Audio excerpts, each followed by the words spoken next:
Brent Martineau. You see him every day on CBS 47, Fox 30, Action Sports Jags. Austin Lane. He's a former Jag star and current MMA fighter. Broadcasting live from the Anajar and Levine studio.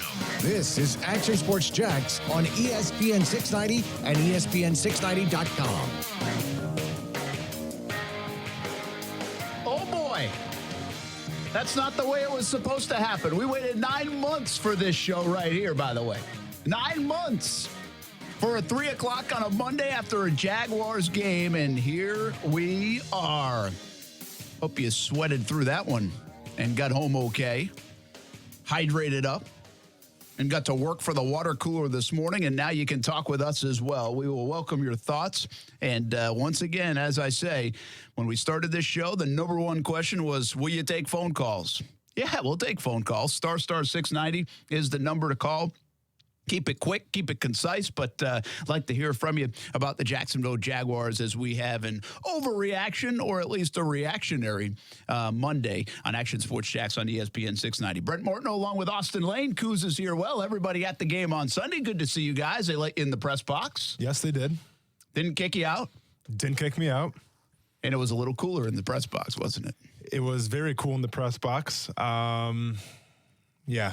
I don't know, man. It's just I'm pretty bummed about Sunday. Here we honest. go. Like, come on, man. Yeah. There's so much to talk about. It's kind of like, where do you start? Obviously, I think Nick Foles getting hurt is probably the biggest concern right now. Probably going to be out at least 8 weeks with a broken collarbone or else they call it a clavicle in the medical sense. But why do we have way, to have two names for something, all right? I know. mean, why? Yeah. Let's just call it a collarbone. Yeah, exactly. So, him being out is the biggest news. And I guess in total Jaguars fashion, the fact that he had one of the, the nicest balls you've ever probably seen in TIA Bank Field, where he throws that ball to DJ Chark, just dropped the dime on him, which was a refreshing sight to see, as opposed to maybe like a Blake Bortles pass where Allen Robinson in the past had to go up and just make a play on it. I mean, he couldn't have thrown that ball any better. And, when that ball landed and Chark got the touchdown, I was like, oh, this is going to be a different Jaguars team. I didn't even see Foles go down. As I saw him throw it, I'm like, following the ball, DJ Chark touchdown, I'm like, oh, this Jaguars team's going to be different, especially with this defense now. This could be an interesting game, to say the least. And then all of a sudden, you see Foles kind of hobble off to the sideline. You see him talk to the doctors a little bit, and then he goes to the locker room. And at that point, I was like, you know what? Maybe whatever. Like, he's getting x-rays. I get it. Trying to be precautious, whatever like that. Shouldn't be that big a deal. And literally like 3 minutes later, he's out for the game. And that's when you knew something was serious. X-rays didn't show up positive for Nick Foles, that's for sure. The crazy part about this, what I will call probably the worst game in franchise history to start a season. And the reason you say that is because, they got beat. You get beat a decent amount of times. Heck, I saw a stat today. The Cleveland Browns haven't won a Week 1 game since 2004. Is that the craziest stat you've ever seen or what? That's ridiculous. That's unbelievable. Yeah. But anyway, you can lose football games, and this is a good team. I mean, I sat here and said, don't panic if you lose this football game. 40-26, I didn't see 40 points coming. Not the way it happened. 7 for the first 7 possessions. So that was a problem. Miles Jack, your captain, gets ejected. They lose their cool. They look like a very undisciplined football team. The safety's concern is really concerning, not only their play, but their actions. Ronnie Harrison was a loose cannon as well. So you throw all that in the mix, and then you top it off with really something that hasn't happened around here. In all the bad seasons we've seen in the last decade, we don't get a lot of this. Your quarterback going down. Mm-hmm. And the $88 million quarterback, who is supposed to probably get you a couple of extra wins, in my opinion, goes down. And that being said, it's a big deal for the next couple months. You know what's funny about yesterday? Is that probably had zero impact on the win-loss result of yesterday's game. I mean, Agreed. I don't think you could say Foles had an impact on the game. I mean, if he played, was he going to go 22 or 25? Would those guys still have held on 1st and goal down near the goal line when they were going in for another touchdown here or there, instead got field goals? Yeah. Would that have prevented Fournette from fumbling and one ball going off his hands for an interception? Probably not. I mean, Foles going down and the Jags being 0-1 has very little correlation. This was all about a defense that could not stop the Kansas City Chiefs, a defense that continues to yap, yap, yap, talk, talk, talk. And I love the swagger. That's a fun part of it. Like, that is a fun part of football. It's a fun part of sports. It's fun, especially when kind of they're your hometown team and you get to talk about them. It has some personality. But this is a defense that, if you're not already getting paid like Miles Jack and Calais Campbell and, Marcel Darius has made a lot of money over the years, well, then you want to be paid like Yannick Ngakoue and Jalen Ramsey. And there's been so much conversation about this defense that wants to be paid in the Brinks truck and the this and that. And by the way, Jalen Ramsey played pretty good overall yesterday. So I'm just talking in general. You're Wasn't talking on to Tyreek Hill, by the way, the whole time either. In case you didn't watch that. Well, he didn't need to be after the first quarter and a half. Let's mention, too, Tyreek Hill going out of the game. So you're playing a Chiefs offense without probably their most dynamic and best weapon in Tyreek Hill. Yeah. And so, but the bottom line for me, Austin, is you hear this defense. And I probably have to apologize to the folks that kind of told us a few weeks ago on social media and may have even called in and said this defense is overrated. Because you know what? Maybe it is. Yeah. Maybe this defense is overrated, at least collectively. I think they have a lot of really good players. Yeah. But when you're hearing about money, and then you show up and you got nothing, and 7 for 7 against a very good offense, but they had nothing. Let's say it how it is. Let's call it how it is. It was an embarrassing performance by a defense that's supposed to be a top 5 defense at worst, considers itself an elite defense, has a lot of good players individually, and has a lot of players that are either getting paid or want to be paid. And they sure as heck didn't play like it yesterday. Here's the frustrating part of this whole, there's a lot of frustrating parts we'll get into. Here's one frustrating part that I'm going to vent about a little bit. It wasn't like Andy Reid and the Kansas City Chiefs came into the stadium and did something new that no one ever saw before, okay? They ran the RPO, which we figured they would do, and all they did was high-low concepts, and then they ran flood concepts. So high-low, basically, simple. It's what it talks about. It's basically you have a guy go deep, and you have a guy kind of come shallow across the middle, and then the flood concepts is that you expose the linebacker on each side, and you put 3 receivers on one side and make the team adjust to it from there. You can tell that was the game plan going into it, and the Jaguars cannot adjust to it. This is nothing new. Like, this offense that was checked out there from the Kansas City Chiefs, this wasn't I get it. They're high-powered. They're very skilled. But it wasn't something the Jaguars haven't seen before. Watch the film last year in the Chiefs. They did the same thing last year against the Jaguars, if not better now. I think you had an issue where guys were on the same page. The coverage was blown a couple times. When they went man, like say A.J. Boyd goes on Travis Kelce. Kelce pushes him off the line like it was nothing, runs that little shallow cross. Kelce gets a 40-yard gain. They had no answer for it. And I think we can both agree, Brent, if you look at the defense right now, we'd both agree that the strength is on their defensive line, hands down. You know, I think they have good corners, but I think their strength is on their defensive line right now. And you can hit on the defensive line all you want and say they had 0 sacks, 0 turnovers. They had a few quarterback hits. But when Patrick Mahomes is getting the ball out in 2 to 3 seconds, good luck. Good luck trying to get to him and get a sack. And as a defensive line, that's frustrating. That's where the back end, that's where the coverage has to work hand in hand with the defensive line. And you didn't see that yesterday. Yeah, you didn't. And, I will say this. We will kill the Jags today about this defense, and I think rightfully so. We absolutely have to. It should be, and I think they will say the same. They probably just watched the film a few hours ago, and they will probably say the same. But you also have to acknowledge, and I'm just saying acknowledge, the fact that this offense is dangerous as heck. I mean, it's unbelievable. They looked like they just picked up right where they left off a year ago. They didn't even need an offseason to rest or a preseason to get ready. It just looked very similar. And a big part of that, and we give credit to Mahomes and everybody else. It's funny, when people do well and players do well, we talk all about the players.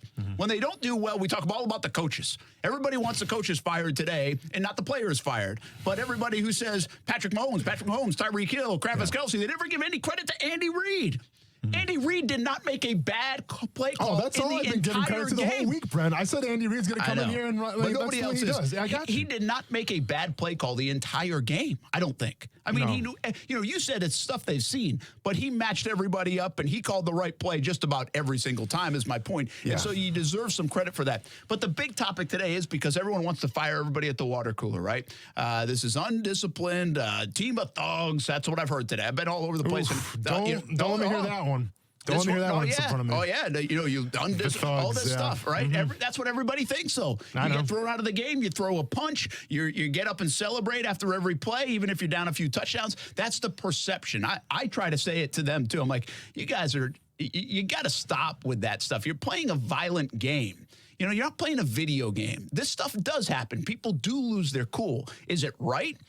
Are they in the wrong? Yes, they are in the wrong, but it does happen. If you don't acknowledge it happens on the football field, well, you're not being real with yourself. It happens. It just looks so much worse when you're getting beat and you lose the football game and you're supposed to be good and your pride gets hurt and it's week 1, it's 150 degrees. All those things go together to get really a bad taste in your mouth. But the other thing that everybody says is fire the coaches. Todd Wash, it was the scheme. Undisciplined, Doug Marrone, Tom Coughlin, all these people. Undisciplined and the scheme. How much of it is the scheme, do you think? Did they get out-coached? Is the scheme, does it not work? Where do you fall in that? Because there's a lot of people that believe that this isn't the right scheme. They just got beat up, and they don't put it on the players as much as they do maybe on the coaches. So first of all, I got to come on this show and say that I was wrong in the fact that I could have swore they're going to do a lot more 3-4, try to confuse the Kansas City Chiefs a little bit, and they didn't do that at all. Well, how much did Marcel Darius being out hurt that? I mean, I'm sure it did a little bit, but at the same time, then you can put Taven Bryan in for me, Instead, you relied on Josh Allen to play that big 5 a little bit, to play Clay's spot. Now, let's be honest, though. The Chiefs were in spread pretty much the whole game, Brent. So it wasn't like, there was a lot of base defense getting called for the Jacksonville Jaguars. But I thought I was going to see a lot more exotic looks. I thought I was going to see maybe some blitzes. I was going to see a lot more press coverage. Because, listen, this is my opinion. From what I've seen the past couple years with RPO and this bunch offense, the only way to beat it is to attack the wide receivers and throw off their timing and throw off their, their motions and everything. Because if they're bunched up together like that, that's an insult to you. If you're a corner, push them back. Push them to another receiver and just mess up that timing. Is it the scheme?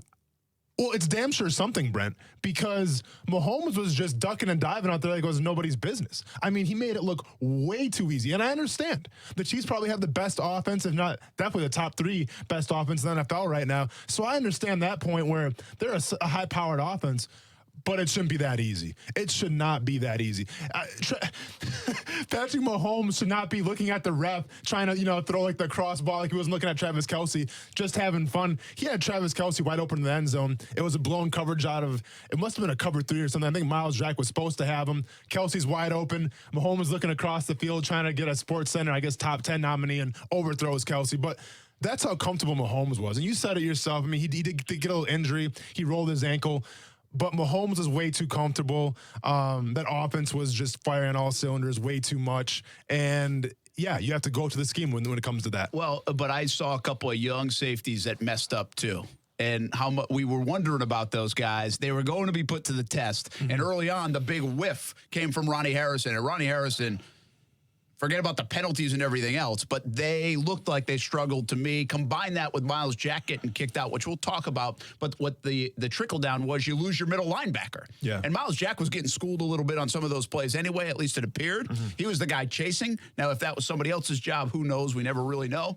But how much of it was maybe linebackers getting worked and also those safeties getting worked a bit? Well, and absolutely. And I don't know if Patrick Mahomes had Sammy Watkins in his fantasy team or what the deal was, but if you go back to that first Sammy Watkins touchdown, the way the Chiefs set it up, they had Tyreek Hill wide open. Quincy Williams was supposed to take him.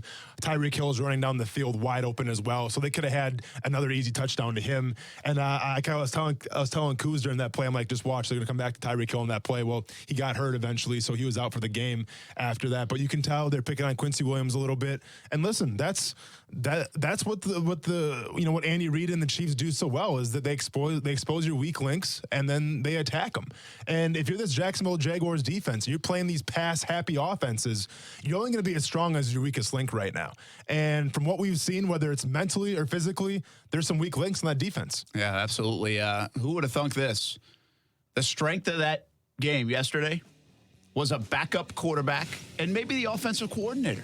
And we don't even really get to talk about it a lot because they pretty much got crushed 40-26 by Kansas City. But the defense never kept them in the game to find out if maybe Minshew could have pulled off something even more. But he did his part. What happens with the QB spot? How comfortable are you with Gardner Minshew?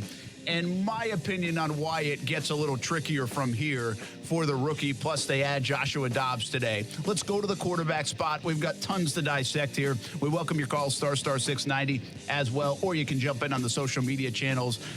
Reaction Monday. And it's not a good reaction. The Jags are 0-1 after a 40-26 loss. Action Sports Jags with Brent Martineau on ESPN 690 is brought to you by Best Bet Jacksonville and Orange Park. Now, the First Alert forecast on ESPN 690. A hot start to the work week, mostly sunny today, highs in the 90s. Join me beginning at 5 p.m. for CBS 47 Action News Jax from the First Alert Weather Center. I'm Chief Meteorologist Mike Burrish. Ryan O'Halloran from the Denver Post, beat writer for the Broncos. But maybe Cam need that little bit of a kick in the rear end because over a 48-hour span where Doug is saying probably not for Kansas City, and all of a sudden he's out there with a helmet. Action Sports Jax, weekdays from 3 to 6 p.m. on ESPN 690. At Planet Fitness, you can join a great gym for just 25 cents down, so you don't have to flip a coin between quality and price. You get both. Tons of equipment or free fitness training? Both. Great price or clean environment? Yep, both. Join Planet Fitness for 25 cents down and $10 a month with no commitment and get a great workout at a great value.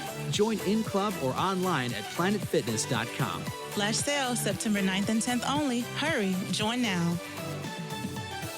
See Club for details. Get super savings on over 1,000 vehicles on the lot right now at Arlington Toyota. It's the 2020 Supra sales event going on now at Arlington Toyota. Plus, you'll pay up to 50% less on remaining 2019 Toyotas. You heard right, up to 50% less on remaining pre-owned 2019s. Looking at a 2019 Toyota Highlander, it's not $35,500. Now, it's only $24,888. That's $24,888 for a pre-owned 2019 Toyota Highlander at Arlington Toyota. Thinking about a 2019 Toyota 4Runner? It's not $36,500. No way. Now it's just $28,888. Just $28,888 for a pre-owned 2019 Toyota 4Runner at Arlington Toyota. But Arlington gives you even more with their $5,000 Advantage Club. It comes with your purchase and it's packed with savings, discounts, rewards, and even a national lifetime warranty with unlimited time and miles for new purchases. Shop Arlington Toyota today, 10939 Atlantic Boulevard, and online at arlingtontoyota.com. Visit arlingtontoyota.com/super savings for offer details. We're local, you're local, shop local. This holiday season, shop local retailers right here in the 904. When you shop local retailers, you're making an investment in our own community. Shop the 904. Attention men and women, if you would like to get your hair back, then you need to listen to some of our clients. John in Orange Park. IHRS showed me what was causing my hair loss and helped stop it. Call IHRS now at 904-777-IHRS. Find out how to grow your hair back with a free hair and scalp examination. Mike from Bay Meadows. I finally found the most experienced company who could restore my hair. Now I have hair where I had none before. Results guaranteed. Diane from Ponte Vedra. Now I have what lotions couldn't give me. Thick, beautiful hair. Find out why you're losing your hair and how to grow your hair back. Call 904-777-IHRS for a limited time free hair and scalp examination. Now my hair will grow for the rest of my life. Thanks, IHRS. Thank you, IHRS. Thanks, IHRS, for giving me my hair back. Hurry, this free examination, normally $199, is yours for free and good only through Sunday. For your free examination, call IHRS at 904-777-IHRS. That's 904-777-4477. Call now. The first annual Taste of the Town is this Saturday from 4 to 7 on Big Island Drive near Moxie Kitchen in the Town Center, and will feature 25 restaurants and eateries around the Town Center, plus numerous raffle prizes, gift baskets, gift cards, and concert tickets. It costs just $25 in advance and $35 at the gate, with proceeds benefiting Angelwood, a local nonprofit organization that's been serving children, adults, and families living with disabilities in our community since 1993. For more information on Taste of the Town or to purchase tickets, visit angelwoodjacks.org. I think Melo can still average 15 to 18 a game in the right system, but there's only one system, and that's wherever LeBron James is. I think that's Melo's last hope. The Stephen A. Smith Show, weekdays from 1 to 3 p.m. on ESPN 690. Hey, it's Mike Golick from Golick Wingo. Well, I'm assuming you can hear this as long as Justin didn't pull a cruise move and mess up. You're listening to Action Sports Jax with Brent Martineau and Austin Lane on ESPN 690 and ESPN690.com. This one's worse than 2014, but at the same time, I'm optimistic that it'll heal quicker. I look forward to getting back out there with the guys, but at the same time, Gardner did a great job today stepping up. That's not easy being a rookie against a talented team like the Chiefs. I thought he did a really nice job of moving the chains, throwing a couple of touchdowns, and being really efficient. So I was really proud of him for stepping up, and I'm gonna be here to help him in any way possible. And let's just say it how it is. Gardner Minshew was unbelievable. I mean, he was fantastic. I don't know what else to say about him. He might have been, and this is the problem. This is the big problem when your quarterback goes down. Gardner Minshew might have just played the best game he'll play. He had 88% completion percentage. He was very savvy in the pocket. He was on target. He was confident. He was accurate. I thought he was tremendous. I mean, you're talking about a guy who's a sixth-round pick who in many interviews with us in the preseason said, listen, this is Nick's team. I hope I don't even have to pick up my helmet again unless it's in blowout duty. And that's it.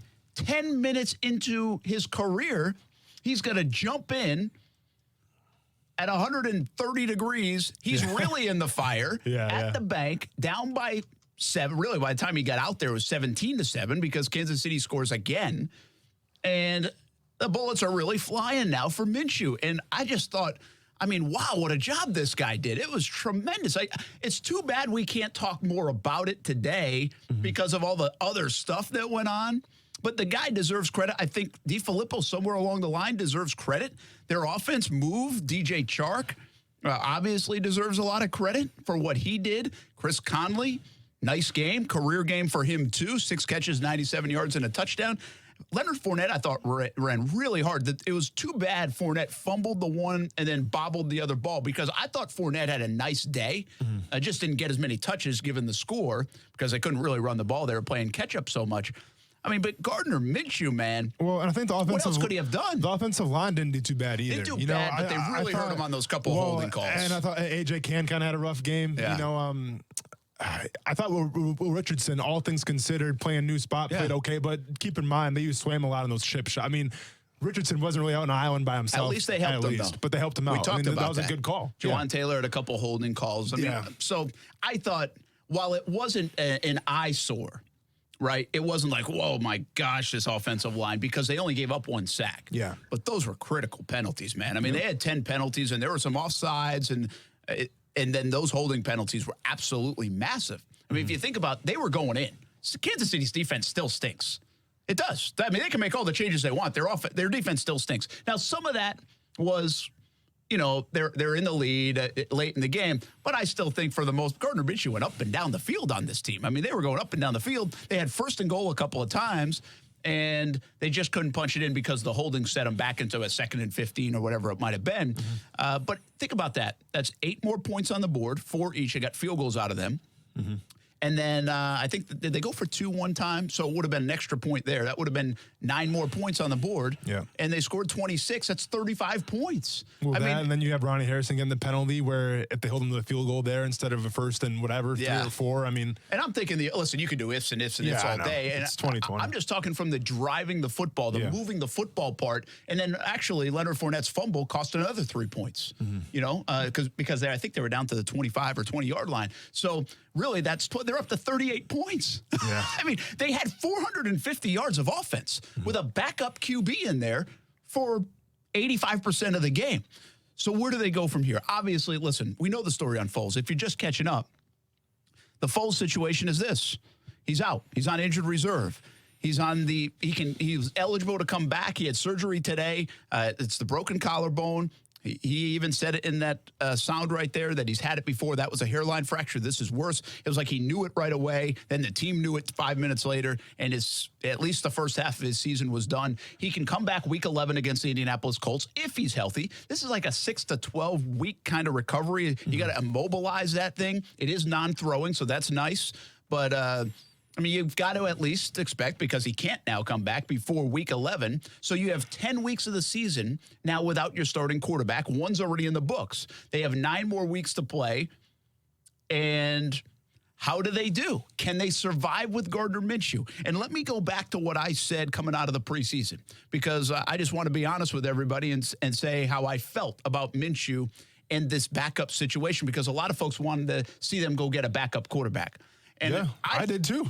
I think a lot of people wanted to see them go get a veteran quarterback. I think people are a little bit less likely to go that way right now after seeing what Minshew did. They almost want to see the kid again and see how he can handle this over the next few weeks. And they do go get Joshua Dobbs, and they trade a 5th-round pick. And what are you going to do? You know, who do you want? Brock Osweiler? What about Alex Magoo? A guy that knows the system. That's not going to cost you anything. Yeah. Just say you're going to put him on the roster. I bet he comes back. Yeah, because you can with a dollars thing. Yeah. You can just put him right back on the roster. I mean, I get, okay, a 5th-round draft pick may not seem like a lot to a lot of people, but it's still a 5th-round draft pick. Yeah. And that 5th-round draft pick can be a quarterback next year. It can be a lot of different players. Yeah, 5th-round draft picks can be good. I mean, they've been Telvin Smith in the past, Raquel Armstead, they're Austin Lane. There you go. And, you know, when I saw the Dobbs signing, I wasn't a fan of it. I'll be honest with you. Yeah. I would have wanted him to go get Magoo back or whoever else. I mean, you love Magoo. I do love Magoo. You just want to sell your damn T-shirts. I just Swagoo. I that too. Yeah, because I'm trying to make some money out of it, and then I'd probably give some money back to the Jaguars, whatever. But it's their 3rd quarterback on the Pittsburgh Steelers. Okay, he's the 3rd-string quarterback, and you're giving up a 5th-round pick for him. If he was really the man that they thought he was going to be in Pittsburgh, they would have got Mason Rudolph this past year in the draft. They would have got, went to Oklahoma State and drafted Mason Rudolph in the 3rd round if they really believed in Dobbs. All right, and this is back when they drafted Mason Rudolph when they had 4 quarterbacks on the team because they had Landry Jones as well. So, listen, I don't think Dobbs is going to come in and be the man, obviously.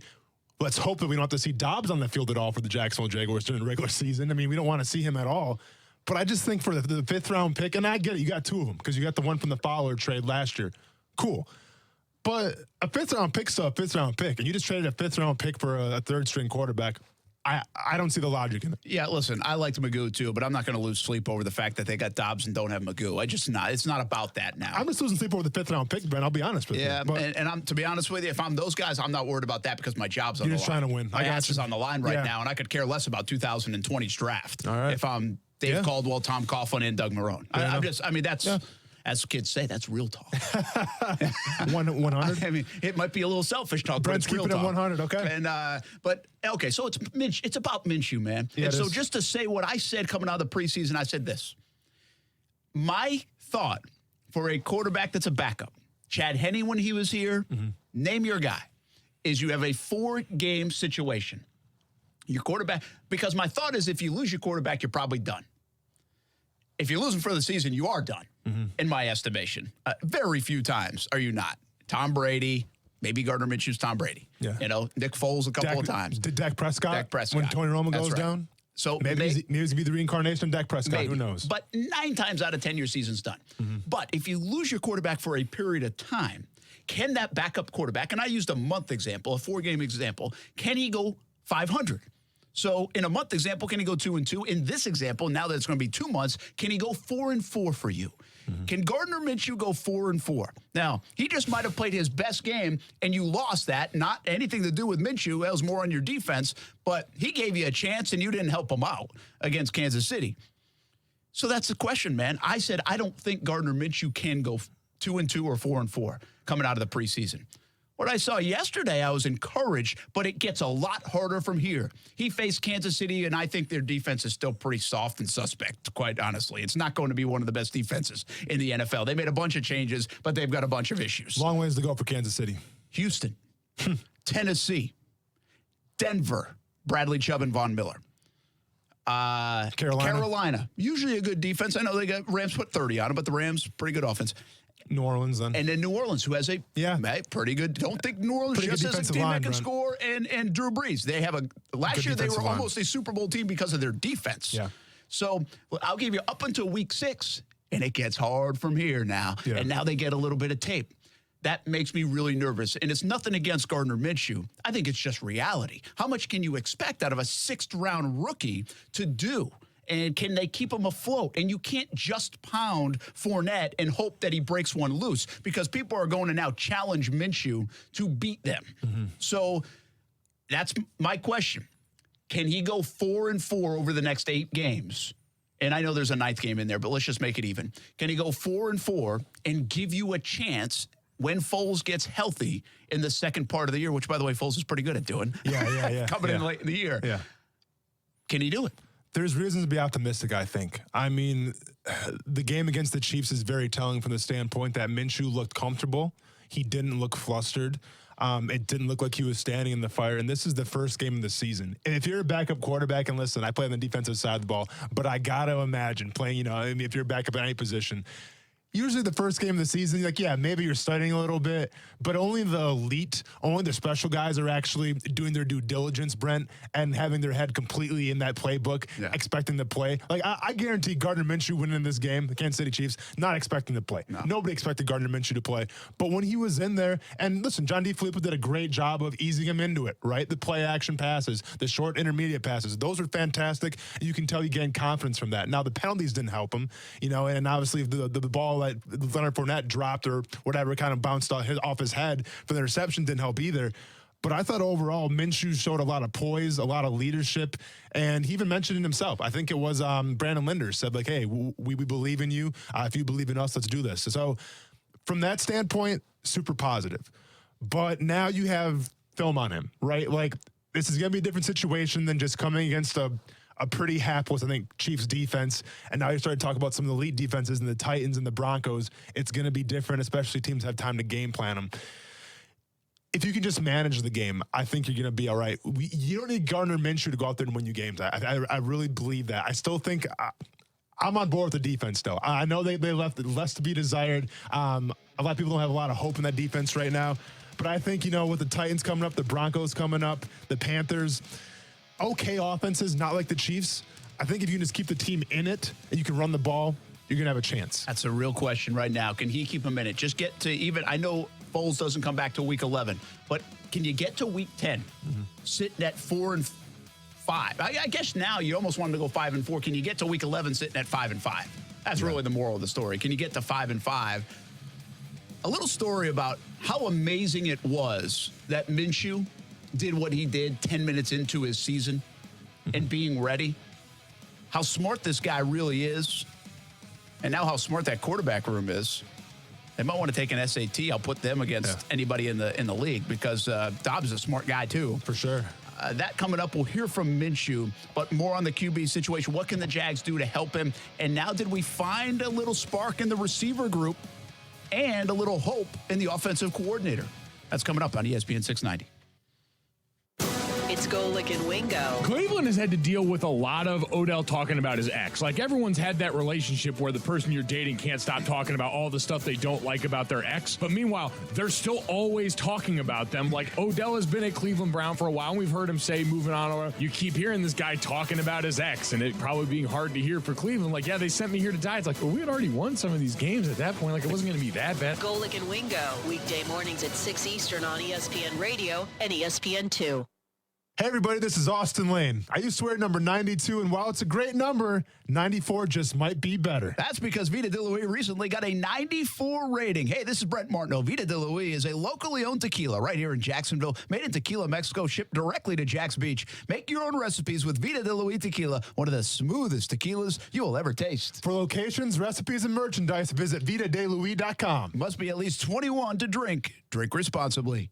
Get super savings on over 1,000 vehicles on the lot right now at Arlington Toyota. It's the 2020 Supra sales event going on now at Arlington Toyota. Plus, you pay up to 50% less on remaining 2019 Toyotas. You heard right, up to 50% less on remaining pre-owned 2019s. Looking at a 2019 Toyota Camry? It's not $26,000. Now it's only $17,988. That's $17,988 for a pre-owned 2019 Toyota Camry at Arlington Toyota. Thinking about a 2019 Toyota Corolla? It's not $22,000. No way. Now it's just $13,988. $13,888. Just $13,888 for a pre-owned 2019 Toyota Corolla at Arlington Toyota. But Arlington gives you even more with their $5,000 Advantage Club. It comes with your purchase and it's packed with savings, discounts, rewards, and even a national lifetime warranty with unlimited time and miles for new purchases. Shop Arlington Toyota today, 10939 Atlantic Boulevard, and online at arlingtontoyota.com. Visit arlingtontoyota.com/super savings for offer details.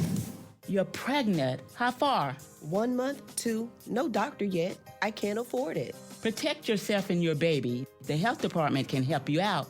Test for STDs. I don't have diseases. You don't know. You don't always have symptoms. STDs make you and your baby sick. I don't want my baby sick. No one cares more about your baby than you.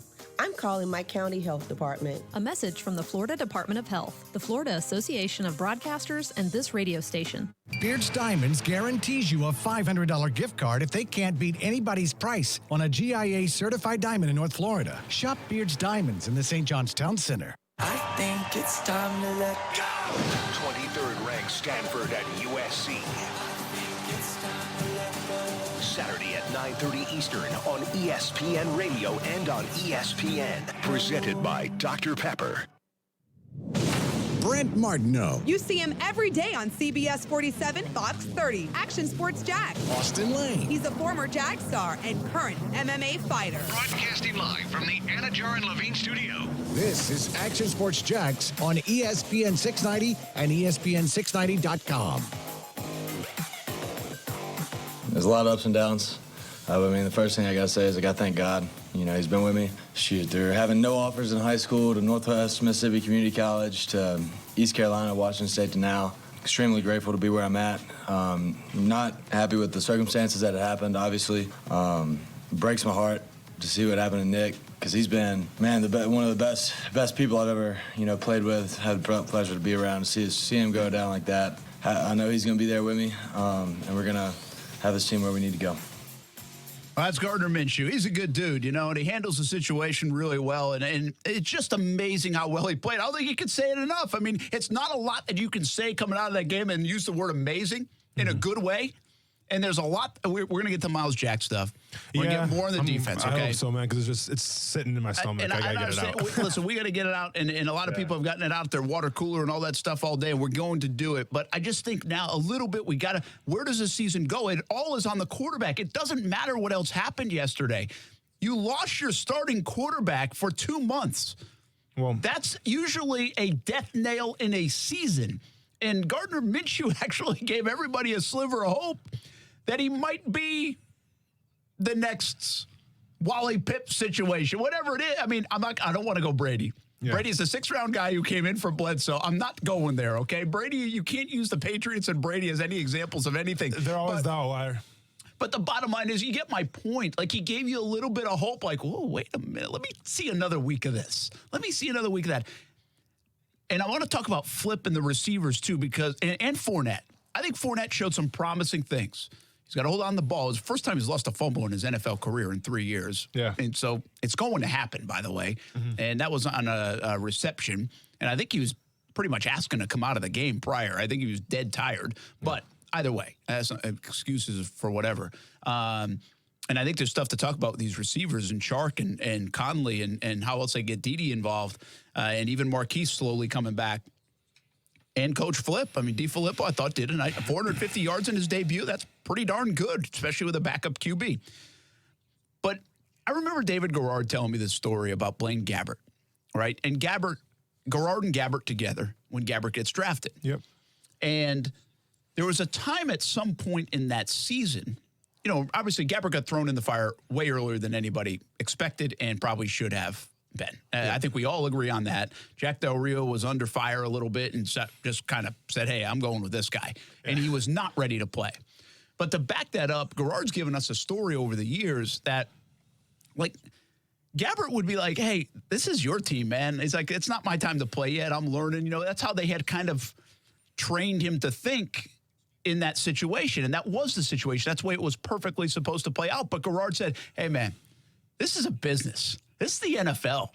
you better be ready. You are a top draft pick. He's like, you better get mentally ready to play because you never know when they're going to make the decision to play you. Never mind injury or anything else, they might make that decision. Yeah. And so I always remember that. Garrard sharing that story sometime in the last few years.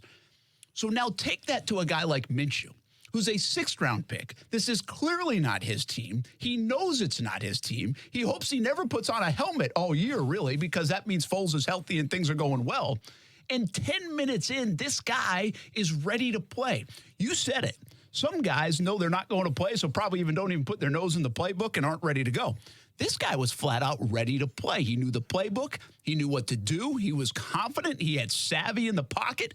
All the things that kind of made him a good football player, he showed out there on a Sunday in relief when nobody in the world expected him to play and do what he did. And so I think it's worth noting. To me, the two stories are relative to the mindset a young kid might have, a young guy might have in that spot, and really what we saw on that field from Gardner Minshew. Now, this week is a totally different animal because now you have to prepare like you're the starting guy. They're going to prepare like you're the starting guy. You have to walk around that building because you are the starting guy. So it's a totally different thing. But I think, again, one final hat tip from me to Gardner Minshew. That was really impressive. Yeah, I mean, listen, I don't know how much success Gardner Minshew is going to have when he starts whatever. It's going to be 8 or 9 games or forward. I have no idea. But I can guarantee you that if he does sputter a little bit, if he does, falter, it's not going to be because that he's not ready mentally. I think that he has that gamer mentality. Now, maybe he doesn't have the big enough arm. Maybe he can't make every single throw, and maybe that's going to get him into trouble a little bit. So be it. But when Gardner Minshew's going on that field, Brent, you don't have to worry about that guy not being ready to roll. And I've talked about it before on this show. This is a guy mentally who I think is one of the strongest quarterbacks there is, because you talk about a guy who was ready to, stop playing the game of college football. And I always bring up the story, but I think it's an important story to talk about. This was a guy who was ready to stop playing college football, had a job as a grad assistant in Alabama. All of a sudden, unfortunately, a tragedy happens in Washington State. Their starting quarterback commits suicide, and Gardner Minshew takes it upon himself to go lead that team, to go into a brand new locker room that's coming off of a giant tragedy and a lot of hurt, and he wins that locker room over. And not only does he win that locker room over, but he starts winning games for that team all in 1 year. So that says a lot about the mental fortitude that Gardner Minshew has. And as a backup quarterback, yeah, you absolutely want that, and he showed that against the Kansas City Chiefs. Now it just begs the question, does he have all the skills right now and all the tools to be a successful quarterback in the NFL? And does he have enough around him? Kuz, let's play the sound from Minshew on the receivers if we can, if you have time for that. Chark and Conley have big games. Chark, a career day. He hardly had that many receiving yards all year last year in his rookie season. Fantastic catch on the Foles ball, and then he found himself open, big plays down the field. And then on top of that, you get Chris Conley, who you brought over. 6 catches, 97 yards, and a touchdown. Does he have enough help around him? And are we seeing more of that? Will we get some consistent play out of these receivers? Maybe breakout year for Conley, breakout year for Chark. And we think D.D. Westbrook's pretty good, but there was no doubt they were trying to shut him down on Sunday against the Chiefs. Here's Minshew talking about his supporting cast. I mean, this is a real ball, man. This is a real ball. Everything, senses get heightened, everything gets low. I had a lot of guys make plays for me today, and that's huge, man. A lot of tough catches out there. Chris, DJ, D.D. So that was huge, man. So, we got some stuff we got to fix, but we got some stuff to build on too. Yeah, absolutely. I think they do. I think more to build on than fix. I mean, other than the holding penalties, and that will have to get cleaned up, but you're always going to have it. It was just ill-timed for the Jacksonville Jaguars more than anything else. And one final, 2 other guys real quick. Fournette, man, he ran hard. Did he look different to you? So, especially in the passing game, I thought he showed a little more shiftiness. I think he looked a little more comfortable, catching the ball in the backfield. So, going forward, I mean, that's your 3-down back right there. And they're going to need him to be the 3-down back, too, because the backups right now in Armstead, while he's kind of like a mini Fournette, I'm not sure how good he is out of the field catching balls yet. And how about Flip? Anything that jump out at you other than 450-plus yards and did all right with the backup? You know what? All things considered, I mean, he even used the tight ends a little bit. I talked about the tight ends. They don't really have a lot at the position. Well, he still kept the defense honest by throwing to the tight ends a little bit. A lot of play action, which I enjoyed seeing. And, yeah, there were some holes for Leonard Fournette to run through. Overall, I thought it was a great game plan and great game script. Yeah, it's good enough for 26 points, a lot of yards, but not a win for the Jacksonville Jaguars. When we come back, Miles Jack, what a bad moment for him. And I'll give you a little sunshine and rainbows moment in the locker room. Got to cling to something, people. It's next on ESPN 690. Hey, everybody, this is Brent Martineau. The Greater Jacksonville area Cadillac dealers Action Sports Jax Dream 18 is just around the corner. September 16th at the Golf Club at Southampton. Thanks to our presenting sponsors as well, the law offices of Ron Scholes and the Players Championship. Your business can still be a part of the event to raise money for St. Michael's Soldiers and North Florida Junior Golf Foundation. Florida Georgia Windows and Doors is challenging local businesses to donate $1,000. Join the $1,000 charity challenge at actionsportsjaxdream18.com.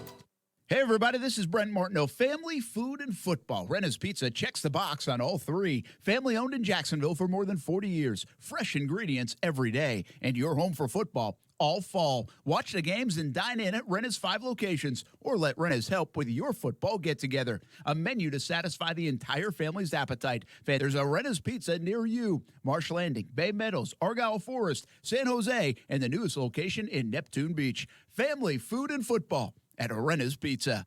I'm Thea Jeffers, owner of Breezy Jazz Club and T-Works Interior Decorating. It doesn't matter where you come from, it's possible to own your own business. But starting a business isn't easy. The Jacksonville Women's Business Center helped give me the confidence to keep going when the going got tough. At JWBC, I got the training, networking, and support I needed to help me reach my goals. To find out more about how JWBC can help you, visit jaxwbc.com. Pop quiz. If you sell a home for $500,000, how much would a traditional real estate agent charge in commission? If you guessed $25,000 to $30,000, you're right. But if you think that's the only way, you're wrong. This is why thousands of homeowners are making the switch to Rex. With Rex, you get a dedicated agent and a full-service experience at a fraction of the cost. Rex uses game-changing technology to cut out the middleman and save homeowners tens of thousands of dollars in fees. See if you qualify by calling 833-REX-HOME. That's 833-REX-HOME. Remember, this is your home. Why give an insane amount of equity away to an agent? Rex offers the lowest fee in the industry without skimping on service. You'll work with a licensed local expert with you every step of the way. Get the most out of your home. See if you qualify by calling 833-REX-HOME. 833-REX-HOME. That's 833-REX-HOME. Florida, CQ 1057788. The first annual Taste of the Town is this Saturday from 4 to 7 on Big Island Drive near Moxie Kitchen in the Town Center, and will feature 25 restaurants and eateries around the Town Center, plus numerous raffle prizes, gift baskets, gift cards, and concert tickets. It costs just $25 in advance and $35 at the gate, with proceeds benefiting Angelwood, a local nonprofit organization that's been serving children, adults, and families living with disabilities in our community since 1993. For more information on Taste of the Town or to purchase tickets, visit angelwoodjax.org. Game of Thrones, the live concert experience, is coming to Jacksonville at Daly's Place on September 20th, and ESPN 690 has your chance to win tickets to the show. So head on over to the contest page at ESPN690.com to enter for your last chance to win a pair of tickets to the Game of Thrones live concert experience. Trey Wingo here from Golic & Wingo. You're listening to Action Sports Jax with Brent Martineau and Austin Lane. Give the guys a call. Grab your cell phone and call ** 690. This is ESPN 690. You know, we gotta step our stuff up, man. We came out here today, put out a terrible performance, just to be quite honest about it. Well, not up to our standards. Let me not say terrible. There's probably good things to take away from it when we watch the film, but thinking about it right now, a lot of bad that we need to get corrected.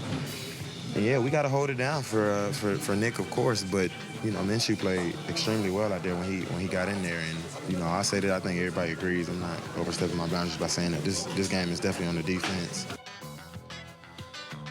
Well, at least he said it how it was. Jalen Ramsey talking about the defense, and he owned up to it, took accountability for it, and he was right. I mean, there's no escaping it. We saw it. 7 possessions, 7 scores, 300 yards in the first half for Mahomes, 500 yards almost the total offense for Kansas City. Again, worth mentioning, that is a good offense. It is really good. It's fun to watch. I mean, Mahomes is spectacular. They are good. But this defense is supposed to be good. And if you want to compare yourself and say you're supposed to be great and kind of hang your hat on, hey, well, we stopped Mahomes last year and he had a 62 quarterback rating and no touchdown throws. Well, he looks like he got a lot better then, and you guys got a lot worse. Simple as that. Brent Martineau, former Jags player, Austin Lane with us, of course, every day, 3 to 6 on Action Sports Jax on ESPN 690. First chance to talk about a Jags football game that counts. And, well, listen, we got to talk wins or losses. This one was a loss that had a lot to dissect from it. Miles Jack play coming up in just a moment, too. You hit on the defense at the top of the show. Have you lost faith in the defense? Is this an average defense? Is it just slightly above? Can they get to elite form? I mean, where are we tracking here with this defense now that has players that have made Pro Bowls, all pros, and they cash pretty nice checks, a bunch of them, into their bank accounts? So, no, I haven't lost faith in the defense yet. But obviously, there's a lack of confidence now, right? And I kind of talked about in the video a little bit after that I shot where... You can see that, by the way, on Facebook, on ESPN 690, and on YouTube as well, Action Sports Jax. And we'll see what Houston, does tonight, when they take on the Saints. But Houston's going to look at that Chiefs film, and you have another RPO guy with Deshaun Watson, where they can do a lot of the same things that the Chiefs did because they have the receivers to do that. Not every team in the NFL is going to, drag out 4 receivers that can just run around and get open. But I think the Texans have the ability to do that as well. So the Jaguars going to Houston now, which isn't the easiest place to play. I think they're 8.5 right now, underdogs? 9.5. On the road? 9.5? Well, yeah. Yeah, I'll be honest. From what I saw against the Chiefs, I don't have a lot of confidence in this defense going to Houston and trying to shut down Houston's passing game because if I was Houston, I'll throw the ball every single time. It wasn't like the Chiefs were running the ball, Brent. It wasn't like they're trying to keep the Jaguars honest not at until all. late. McCoy's stats went 10 for 81 because that late run. Because the game, I think, was kind of, in lock there. He was no factor for the most part. Yeah. They were just slinging it all over the yard. But from the standpoint, when I left that stadium, I wasn't taken aback where I was going to say, this defense is overrated. They're not going to produce all year. I didn't have those feelings. But you did say to me right after the game, how are they going to fix this thing against Houston? Yeah, for sure. Because it's like I said, they have they have 4 receivers that can beat you. They have Hopkins, obviously. They have Will Fuller, when healthy, is a damn good 2. He'd play 1 on a lot of teams. Then you got Kiki Kuti, who's the slot guy that killed the Jaguars last year. And they just signed Kenny Stills, which nobody's talking about. Everyone's talking about Larry Tunsil, their starting left tackle. I get it. He's a great left tackle. But Kenny Stills for the Dolphins, when he was on, when the Dolphins actually used him how they should have used him, all those gadgets, all those slot receptions and things like that, doing a bunch of things with him, kind of like Tyreek Hill does a little bit. He can be deadly as well. So now you have 4 options to beat you for the Jaguars. They don't have the speed Kansas City has, though. I mean, even like a Hopkins, he's not that guy. I mean, Tyreek Hill's a speed guy. Yeah, Sammy Watkins a speed guy. But to be honest, Hopkins is his own beast, Brent. And do they have a tight end that can beat you like Kelsey? I just think when I see the Texans, man, I think they have a lot of weapons, Brent. Yeah, you like the receiving core. Later in the week, we'll debate about that a little bit more. I mean, Hopkins is unbelievable. Fair enough. I question 2 through 4. Well, let's go ahead and we're going to find out tonight a little bit, too, against the Saints. I hope Hopkins goes off because I got him in fantasy. Yeah, because there we go. You guys did this to me, not me, okay? So when I left the stadium, I wasn't worried about the defense. Things got to get cleaned up. I guess I wasn't as positive about Gardner Minshew either. I get it. He played very well, and that's a good sign at least going forward. Where if he can manage you games, you still have a chance. I get that. I get the positivity from that aspect. But when I left the stadium, I'm not over the moon about Minshew either. Yeah. I know reality's about to set in. When I left the stadium, I really only had one thought, and it wasn't a positive one. It was the culture, and it was the penalties, and it was Miles Jack, it was Ronnie Harrison. It was the dumb penalties that stuck with me because I sat here for 4 preseason games and I said the Jaguars have to address the penalties. They can't be having 10 penalties a game. We go to the press conference and Doug Marrone. Doug Marrone says we got to clean that up. Next week, we got to clean it up. Next week again. Yeah, we had a lot of penalties. We got to clean it up. It's not getting cleaned up. You guys had 10 penalties, and I get it. Some of them, 2 holdings on Juwan Taylor. I get it. He's a rookie. Not going to make excuses for him, though. Miles Jack punches somebody. Not going to make excuses for that. Ronnie Harrison's taunting when it's, second and whatever by the goal line. Not going to make excuses for that because you're down. No reason to taunt. Now, do I think he was celebrating he made a good play? No, but I'm sure he said something stupid that the ref heard. Guess what? Penalty. First down, Chiefs. What happens next? Touchdown. Those are what stuck with me, Brent. It's those plays, because we've been hearing the entire narrative where they're going to clean it up, they're going to address it. It hasn't been cleaned up yet. And now I have to come in here and I have to talk about, well, do we look at how they've been handling training camp where the coaches kind of eased up on them a little bit? Is the culture changed? And I'll say this, I don't know what the answer is, because if you're Doug Marrone right now, you can't just come in and start being a hard ass again and be like, you know what? We're going to up camp again. It's going to be harder. You're down the road too far. You're down the road too far. You're too pot committed right now. It is super easy to have a hard training camp or a hard practice and then ease the reins off during the middle of the season. Did you say Tupac committed? Too pot committed. Like, you know, like you're playing poker. You're pot committed. Okay. I got you. Yeah. I didn't know if that was a Tupac reference. No. Okay. Just too pot committed. Okay, yeah. So sorry to interrupt. No, you're all good, man. But that couldn't wait. Good. No, you're good. So I forgot. I got you. So you can't have a laid back, like ease the reins off kind of training camp and then put the reins back on during the regular season. Yeah. Now you can be like Bill Belichick, where you probably run a hard training camp and then during the middle of the season you take the reins off a little bit and you ease up. That's an easy route to go. A lot of coaches do that. That's the coaches that I've had do that. You can't go the other way around right now. So with what you got is what you got. And what you got is Myles Jack throwing a punch. And that upset me, okay? Because I don't know Myles Jack, Brent. I talked to him a couple times. I don't know him personally. I want to come in and talk X's and O's. I want to come in and talk about how the scheme didn't, do that well against the Chiefs offense. I don't want to come in and talk about how Myles Jack punched somebody in the face was a stupid penalty, because it was. And if you wear the C on your chest, there's a double standard. You cannot be the leader of the defense. You can't make the calls and get thrown out of the game. And guess what, dude? You just got a brand new contract. You're number 3 right now in the NFL for paid linebackers. You're the 3rd highest paid middle linebacker in the NFL. It's hardly cashed a check. Haven't cashed a check yet. I'm sure some fine money is going to go to the NFL for throwing that punch. But you cannot be the top 3 inside linebacker in the NFL and do that. And I don't care if people think, well, maybe he's not top 3. It doesn't matter. You're getting paid like that. So you have to act like the top 3 linebacker. You have to perform like the top 3 linebacker, because it's not about what the money you get. It's about what the money says. Yeah, and he didn't do both on Sunday. More on the locker room stuff. The Sunshine and Rainbow is part of it. And I'll even give you a little bit of a defense maybe for Myles Jack. Good, because I need one. And we'll hear from Myles Jack coming up next on ESPN 690.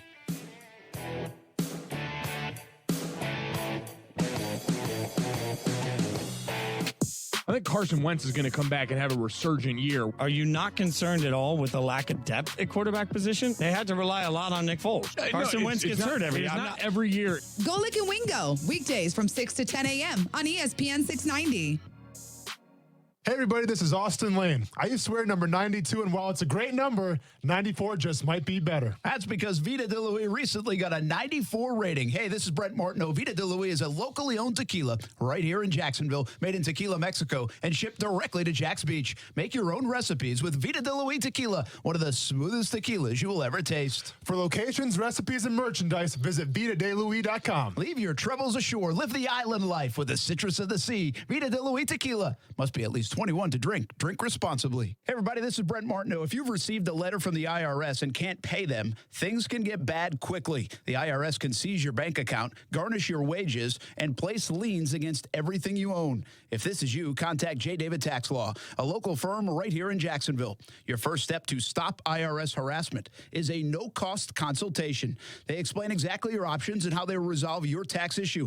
Only highly experienced tax attorneys will represent you, and fee payment plans are affordable for everyone. Get the protection you deserve. Peace of mind is only a click or phone call away. The fastest way to get started is to call 904-507-4777.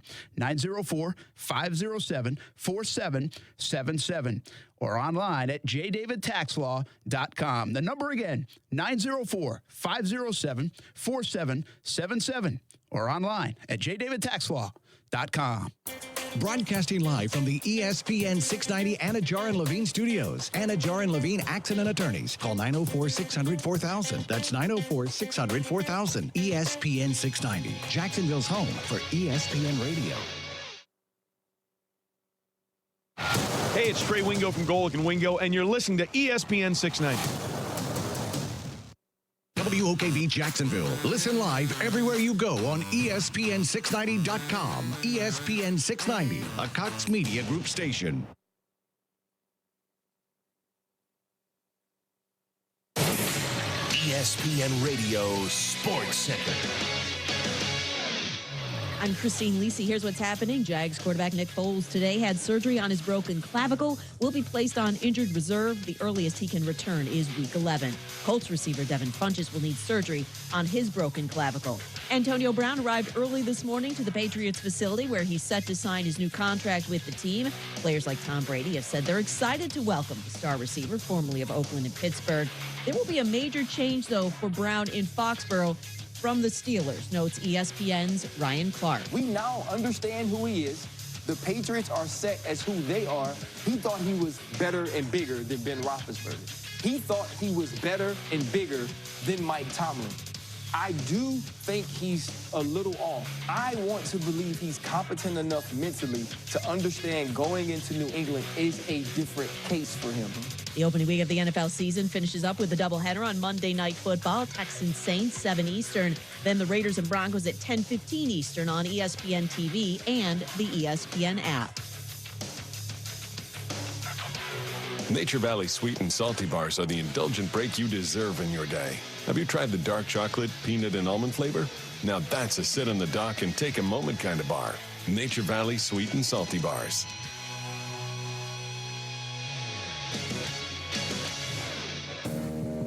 Brent Martineau. You see him every day on CBS 47, Fox 30. Action Sports Jags. Austin Lane. He's a former Jag star and current MMA fighter. Broadcasting live from the Anajar and Levine studio. This is Action Sports Jags on ESPN 690 and ESPN690.com. You know, it's always easy when you're on the outside, even for me, on the sideline. You don't really know what's going on out there. First game, a lot of emotion, a lot of stuff going on. You don't know what's said, what's been done, what shots have been, in piles. And I'm not saying that there was any. Okay, I'm just saying that, things happen. And I think at the end of the day, you want to have better composure. And I believe that, Miles especially, he'll be the first one to tell you that. In the heat of the battle, when that stuff happens, it takes a lot. We'll keep preaching, and I believe that we'll get it. Well, that's Doug Marrone after the game. And listen, the Jags, long time ago, a few years ago, maybe even when you would have been maybe last season here, all in might have been the mantra. Yeah, do you remember all in mantra? Remember I had to do the commercial and it never got aired when I was throwing the poker chips in the casino thing. I'm Austin Lane, I'm all in. Yeah, well, push the chips. Doug Marrone is all in with this team in terms of protecting the players. Yes. There's no doubt about that. They have formed the bond between head coach and that locker room. And again, I don't twist that to be the discipline part of this. We can talk discipline, and you just did. We need to. I it's get important, it. Brent. But I'm saying this is different in terms of his approach to the team, trying to make it their team, trusting the players and earning the trust of the players. That's what this has all been about in the offseason.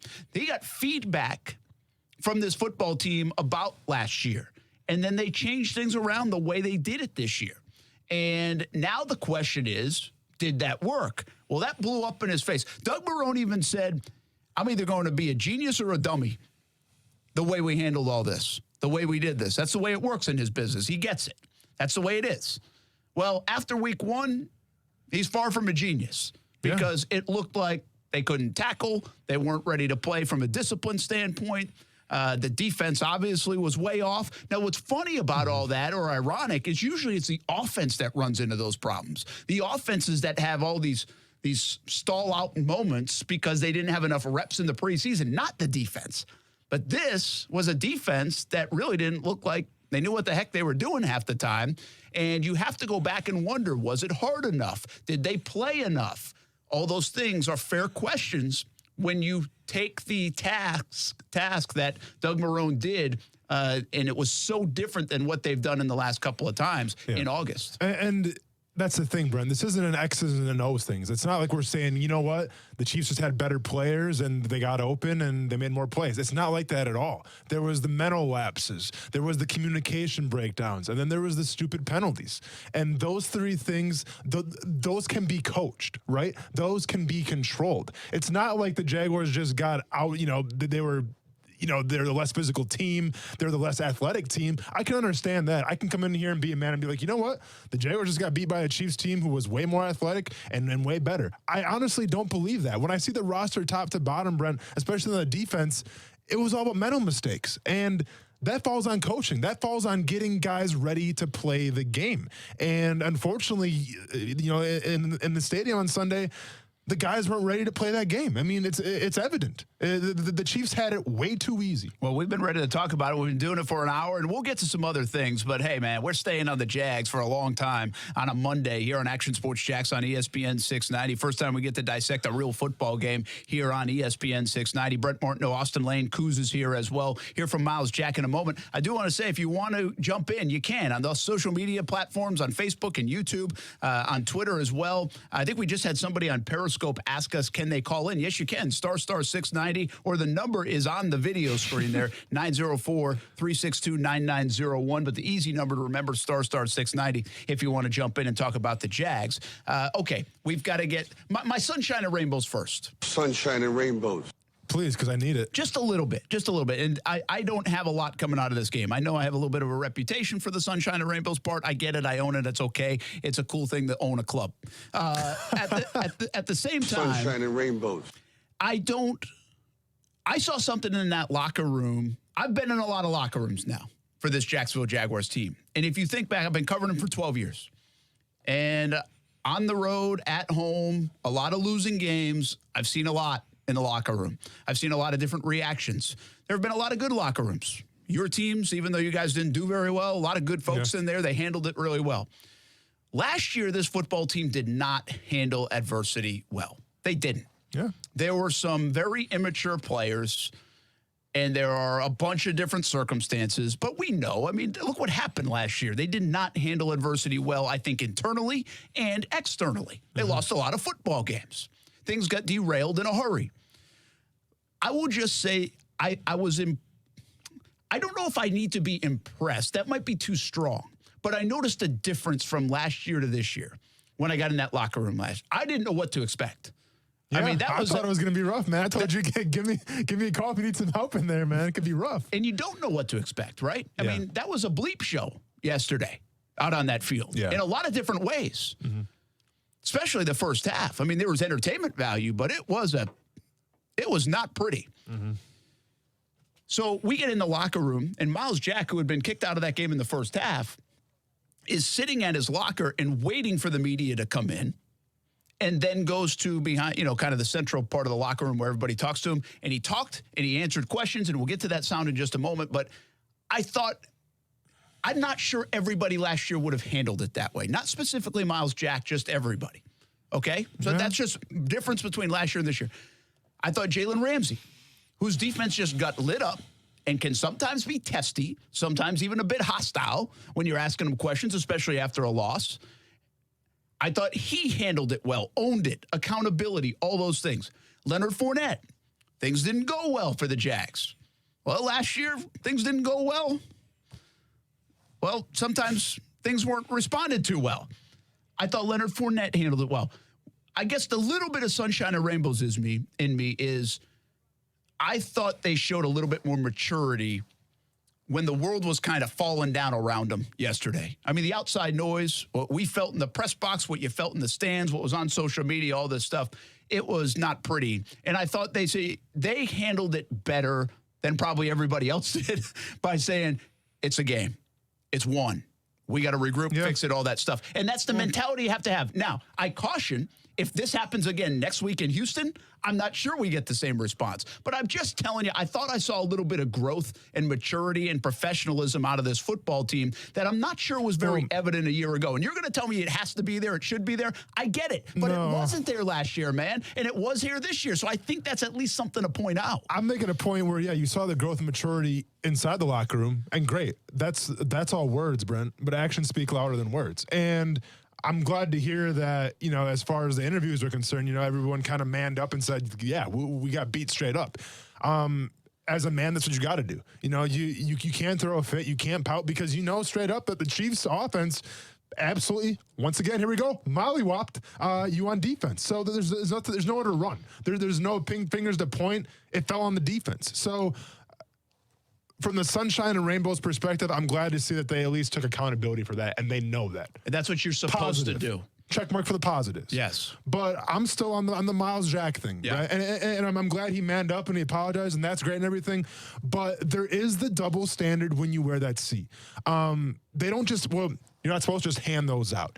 Take Paul Puzny Puz, for example. I always pronounce his name wrong. I call him the Polish Prince. Call him what you want. All right. Saw Puz yesterday, by the way. Yeah, I saw him too, man. Hey, get that guy in a Marvel movie or something. He looks awesome. He looks great. He's camera ready. But, he told me, by the way, I said, hey, man, you look great. He said, I saw him on the sideline before the game. Yeah, he's like, I was like, how you doing? He's like, I'd be better if I was out there. He still misses him, he man. misses him. Man. He still looks good. He can probably still play, too, as well. I'm sure he's lifting every single day. Well, halfway through that thing, they could have used him. I know, exactly.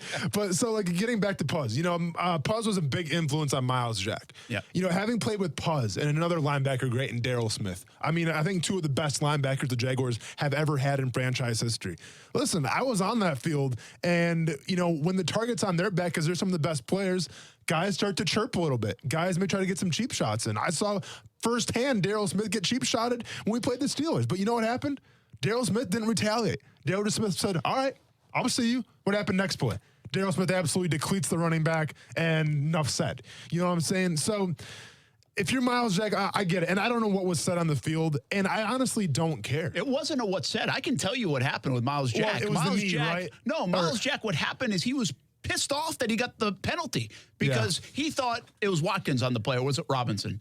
But whoever ran into him at the goal line. He said he didn't even run a route. He said he ran into him. Yeah. And so that pissed him. And then he got shoved from behind. And then that set him off. Yeah. So, again, I'm not making an excuse. I'm just telling you that's what happened. It was nothing else other than chirping or it was a shove. Well, then guess what? Then shove somebody back and then call it a day. Not punch. Don't punch somebody and get yourself thrown off the field. Swing. Yeah. It's as simple as that. You saw it last year with Leonard Fournette. Listen, how many times we have to play this whole story out and rewind it? Leonard Fournette got thrown off the field last year in Buffalo. Well, listen, Jalen Ramsey even admitted he almost came in too strong on that play. I thought he was the one that got thrown out. But this is just my point, Brent. You can't be a captain and do that, okay? And, I hold you to a double standard, whatever it is. That's fair. You can't. You just can't do that. I think Miles Jack deserves the bad pub that he got. He made his own bed. Then off the field as well, where you need two, Jaguars staff members. I think one of them was said from the strength training staff. I'm not sure who the other guy was that was carrying him off the field. But then you literally got to be forced off the field. It was Ernest Wilford, actually, a former Jags player that had to help him off. There you go. Okay, so Ernest Wilford, I think it was said was the other guy. Big Seb, we used to call him. I played for the Giants a little bit. But you need two guys to pull you off the field like that. Dude, you're rocking the C. You can't do that, Brent. And I don't care what kind of excuses you got. I just say you can't do that. I don't have any excuses for him. I don't think he gave any excuses to himself. What I will say is that is not, at least from what we've been around with Miles Jack, and somebody else point out something if you've seen something different, but I haven't seen that behavior before from Miles Jack. That wasn't like habitual behavior. That's something new. We did not see. I've never seen Miles Jack lose his cool like that on a field. I haven't. And listen, even when Miles Jack wasn't down, he didn't lose his cool like that. Coming from the guy who probably lost his cool more than anybody on a practice field and sometimes in game and myself, I get it, man. I absolutely get it. I get it when people cheap shot you, say something made about your family. Oh, yeah, retaliation all day. But you got to keep it within reason. You just can't see red and all of a sudden lose your focus, especially when you're the leader of that defense. Yeah, hopefully it's a one-time thing. Kuz, let's not go to break real. I want to get some sound in from Miles Jack before we go to break and what he had to say. Again, he owns up for it. Now you just have to hope he lives up to it, lives up to the C, and lives up to his word. It doesn't look like he's going to be suspended. I think that was the latest word. He got ejected from that game. He's not going to be suspended unless someboody sees something different in the last hour. But Miles Jack, after the game, he did own up of it. It was a big mistake and a bad 5 minutes for number 44. First and foremost, I got to apologize to my teammates, the city of Jacksonville. That's not how we conduct ourselves in any way. In the heat of the moment, I just felt like Sammy Watkins, he ran a route that wasn't a route. He came and hit me underneath my chin. I put my hands up. He stood over me, said something, so I pushed him. Next thing I knew, I was getting pushed in the back of the head. I didn't see any flags, so at that point, I just felt like I had to defend myself in the heat of the moment. It's a lot going on. It's a barbaric sport we play, which is no excuse for my actions. But at the end of the day, I apologize for that. That will not ever happen again. I've never been ejected before in a game, and that won't come about it ever again. I promise you that. That's Miles Jack after the game yesterday answering the questions about it. And I guess that's the thing you have to hang your hat on with Miles Jack is it hasn't happened before. Will it happen again? Now he's under the microscope even more after the big contract with the C. And it was a bad look, man. When you're losing, when you're playing terrible, it's one thing. When you lose your quarterback for the next couple months, it's one thing. But then when you bring the ugly into it, it is such a bad look. It's how you get labeled. It's how the reputation comes out. And it's not good for the Jacksonville Jaguars right now. They have to flip this script. They have to flip the script somehow. And can they do it in a week's time? We'll find out. More to come on that. And we got to get to some other things. Who was a bigger disappointment this week in the NFL? Chicago, Cleveland, Pittsburgh, or the Jaguars? Next on ESPN 690. Action Sports Jags with Brent Martineau on ESPN 690 is brought to you by Best Bet Jacksonville and Orange Park. Now, the First Alert Forecast on ESPN 690. A hot start to the work week, mostly sunny today, highs in the 90s. Join me beginning at 5 p.m. for CBS 47 Action News Jax from the First Alert Weather Center. I'm Chief Meteorologist Mike Burrish. Action Sports Jax with Brent Martineau. Weekdays from 3 to 6 p.m. I had no idea we were going to draft Blaine Gabbert. All right? Did your jaw just drop? Yeah, it did. Did you sense the silence? No idea. In fact, I left to go get something to eat because our pick wasn't for much longer in the draft. You're supposed to pick 16th, yeah. On ESPN 690. At Planet Fitness, you don't have to flip a coin between quality and price. Join now for 25 cents down and $10 a month with no commitment and get a great workout at a great value. Flash sale September 9th and 10th only. Hurry, join now.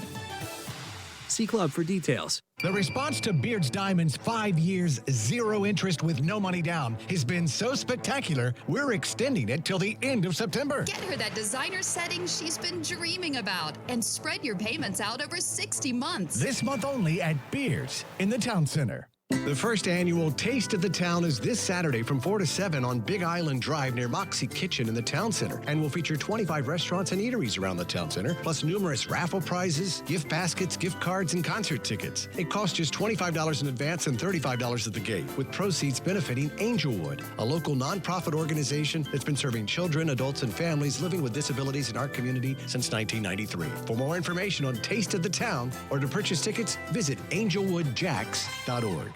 Trust, tradition, and quality. A winning combination to feel good about your home. Sometimes it's just that time to replace your roof. Or maybe you need to fix your roof after a recent storm. Hey, everybody, it's Brent Martineau of Action Sports Jax. And there are so many roofing companies in the area. But which one can you trust? Let me tell you about my friends at Jack C. Wilson Roofing Company. Trust a family-owned business with owners that grew up right here in Jacksonville. Talk to the owners directly. Get free estimates. And you can trust Jack C. Wilson Roofing to walk you through each step of the process. Tradition? Jack C. Wilson is a name you know. The longest-standing roofing company in Northeast Florida. They have been repairing and replacing asphalt shingle roofs since 1946. How about quality? A roof you will tell your neighbors about. Quality from start to finish, shingle by shingle. You can request a free estimate at jackcwilsonroofing.com. It's the first name in Jacksonville roofing. And make sure you let them know Brent Martineau sent you. Alexa, how do I drive more customers into my business? First, people will need to hear about you. Then you need to be online where they look for you. Then you need to be involved in the community. Then you need to... Whoa. I don't have time for that. I need to run my business. Okay, searching for a local team that can help. Codan is now Local Solutions, your local marketing team putting you at the top of mind. Visit JacksonvilleLocalSolutions.com today and let us take your business to the next level. Ryan O'Halloran from the Denver Post, beat writer for the Broncos. But maybe Cam need that little bit of a kick in the rear end because over a 48-hour span where Doug is saying probably not for Kansas City, and all of a sudden he's out there with a helmet. Action Sports Jax, weekdays from 3 to 6 p.m. on ESPN 690. I'm Kevin Hardy. former All-Pro linebacker for the Jacksonville Jaguars, and this is Action Sports Jags.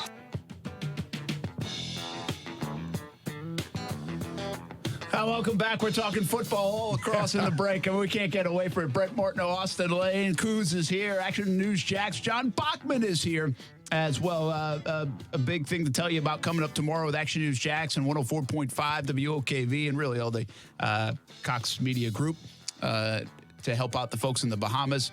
But we're talking a lot of football first. And, well, you just asked the play. He was trying to ask you, we don't know who blew the play. That's to what I Sammy want to Watkins, know. where Yeah. Miles Jack is chasing. Yes. Right? Yeah. Well, I just got video from my help? sources. Okay. All right. And I got video and an explanation. And there's some folks think that was Ramsey's fault. Okay. Because you're supposed to cover that side of the field. But I always say this, John, and again, I do not claim to be the X's and O's guy. So Austin really knows more. But even I'll have to see Austin, the video again. Yeah, even Austin who knows more, you don't know what the play is You don't know called. who is assigned to do what. Absolutely. Yeah, and so somebody's supposed to be there. Somebody blew it, for sure. It's either the safety or most likely Ramsey, who's on that side of the field.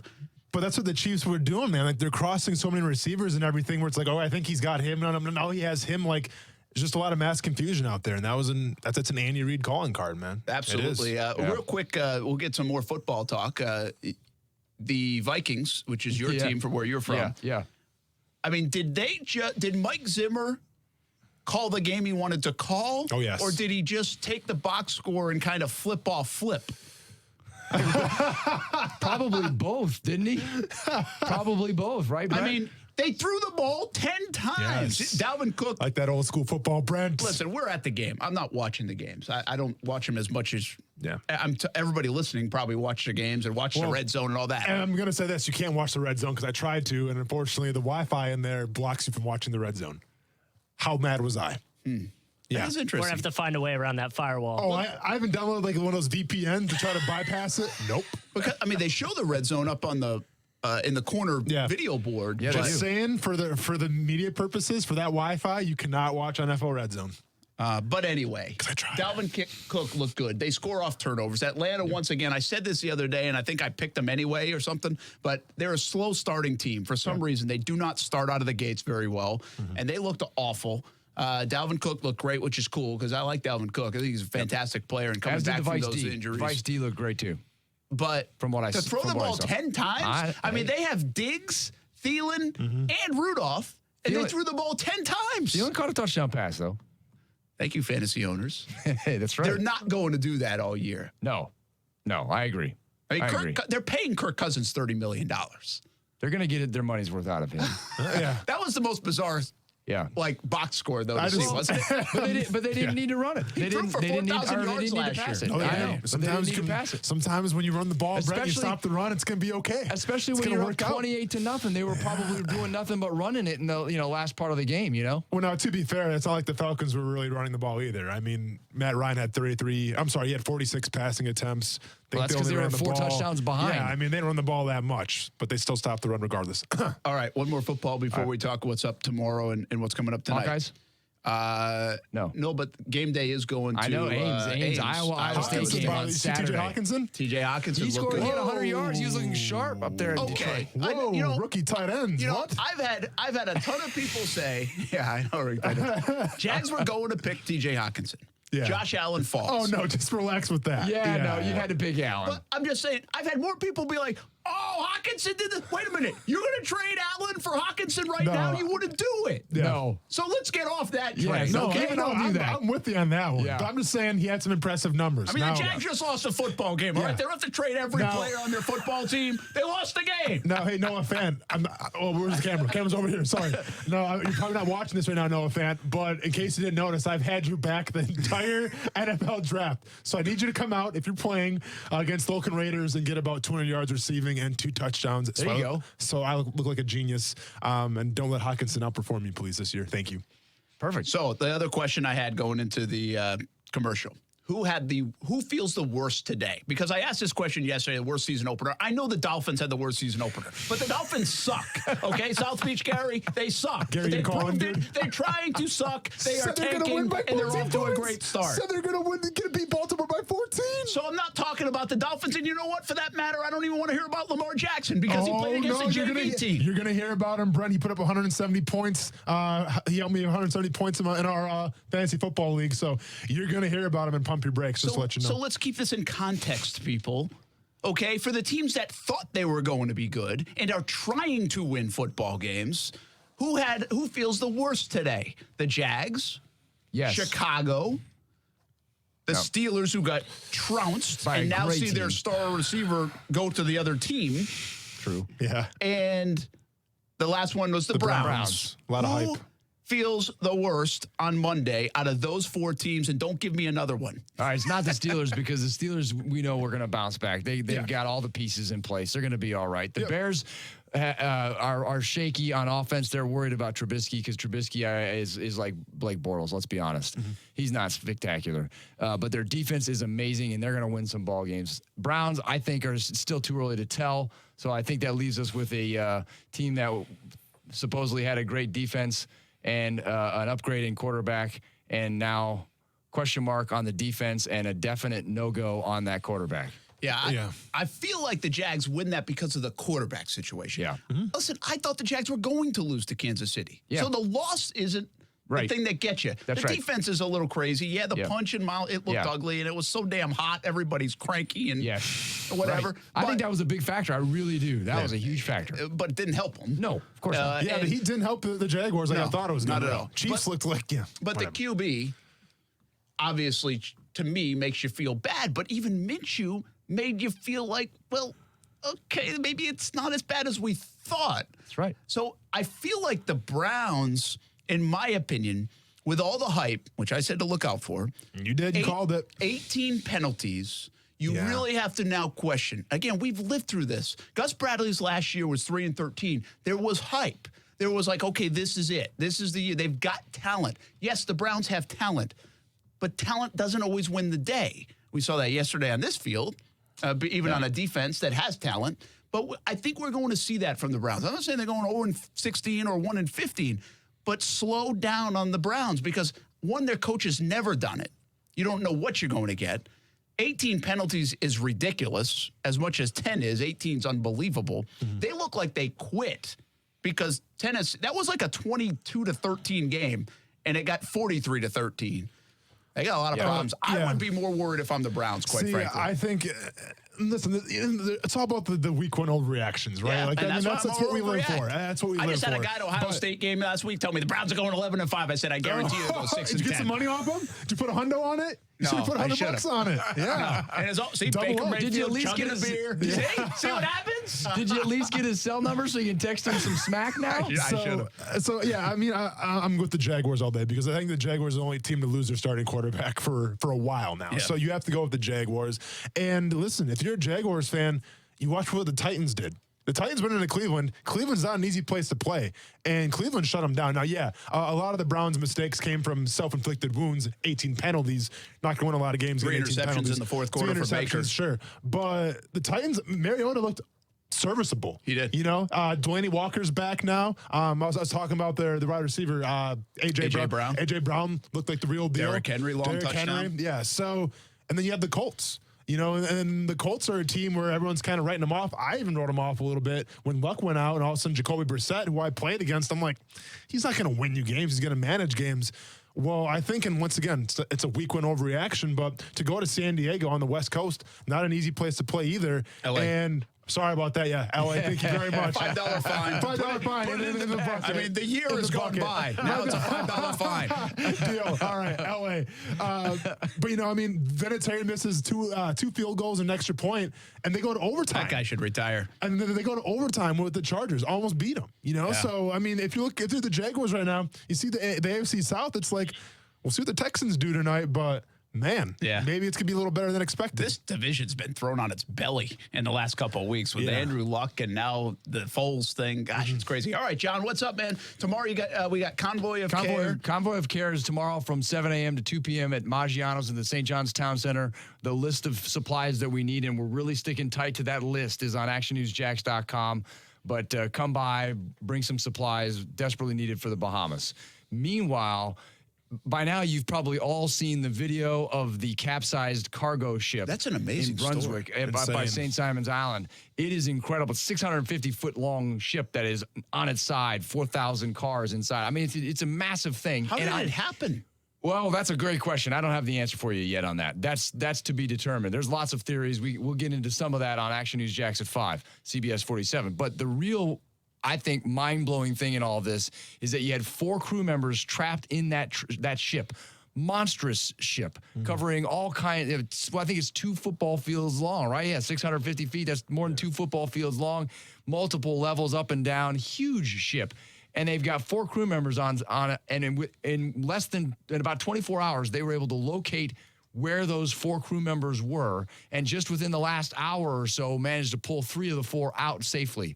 They're working on getting the 4th one out. He is stuck behind a glass partition in the engineer control room, so it's a much more difficult task, but they have eyes on him, apparently still, okay, and they are working to get him out, and that's going to be something we follow through the night. But we have exclusive video. Live. Well, I think they're going to get him, but we have exclusive video from Sky Action News Jax over the scene where they were pulling these crew members out. It's remarkable. It's the fact that A, they survived, right?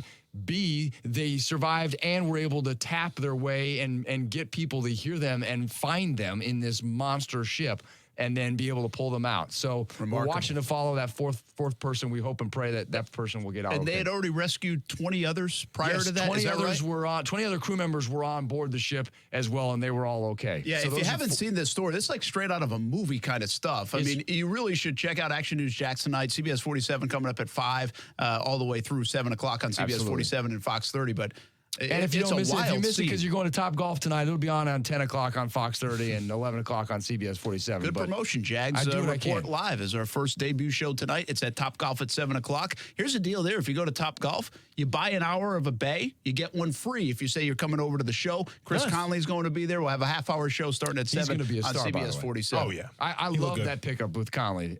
I liked it more when Foles was still playing quarterback. Yeah. But I think that's going to be good stuff. It's off to a good start yesterday. All right, man. Thanks. CBS 47 and Fox 30. And again, 7 a.m. until 2 p.m. Convoy of Care tomorrow at St. John's Town Center right outside Maggiano's. Check out actionnewsjax.com for the latest and what they need you to bring, because there are specific items that everybody's looking for. We can't bring, we got to stick to the list because we can't collect all the other stuff that you want to bring. Very good. All right, Ballin' and Fallin' coming up next. I can't wait to see where we go here. When are we getting into Antonio Brown? Back to the Jaguars. We have some college football to dissect. There's about to be a fight. You know what? Yeah, I may be walking off the show for this next segment here because we have Marcel Robinson in all Georgia gear right now after Georgia played Murray State. We'll talk about that next Tuesday. Did they cover? Oh, they covered, baby. You better believe they covered. So Murray State covered? Yeah, Murray State covered. Come on, Brent. All right. And there's Marcel dancing. Never been so happy about a 45-point loss. Yeah, against an FBS. 46. Yeah. What are you going to do? We're back on ESPN 690. You're welcome to join the conversation. Star 690 904 362 9901.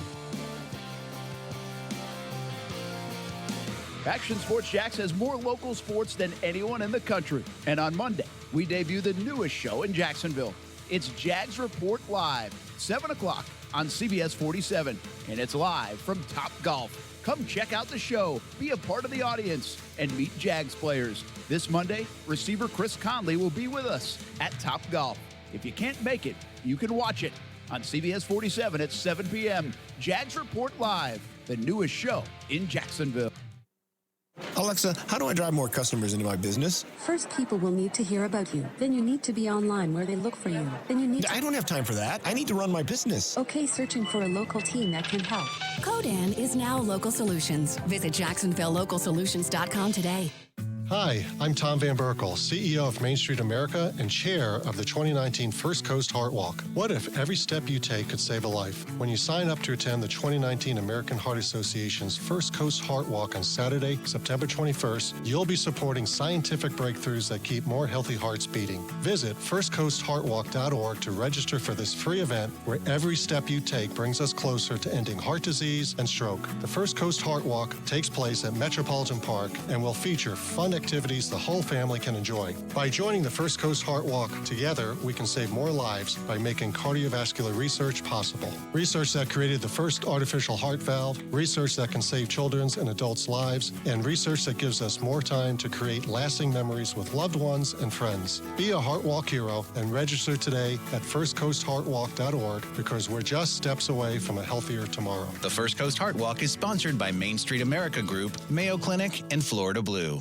Tax problems can be extremely stressful and cause financial devastation. The tax attorneys at J. David Tax Law are right here in Jacksonville to be your personal advocate and resolve your IRS or state sales tax issues. J. David Tax Law focuses on your needs and case outcomes.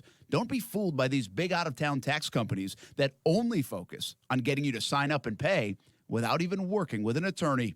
At J. David Tax Law, only highly experienced tax attorneys will represent you. Get the help you need with tax debt, payroll taxes, bank levies, wage garnishments, tax liens, and unfiled returns. If you have federal or state sales tax debt, have a sit-down with J. David Tax Law. Never trust your tax situation to anyone you can't walk in and look in the eye. Your first step is a no-cost consultation. Call J. David Tax Law at 904-507-4777, 904-507-4777, or go to jdavidtaxlaw.com.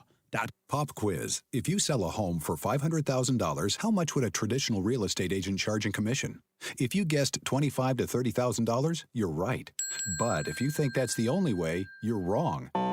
This is why thousands of homeowners are making the switch to Rex.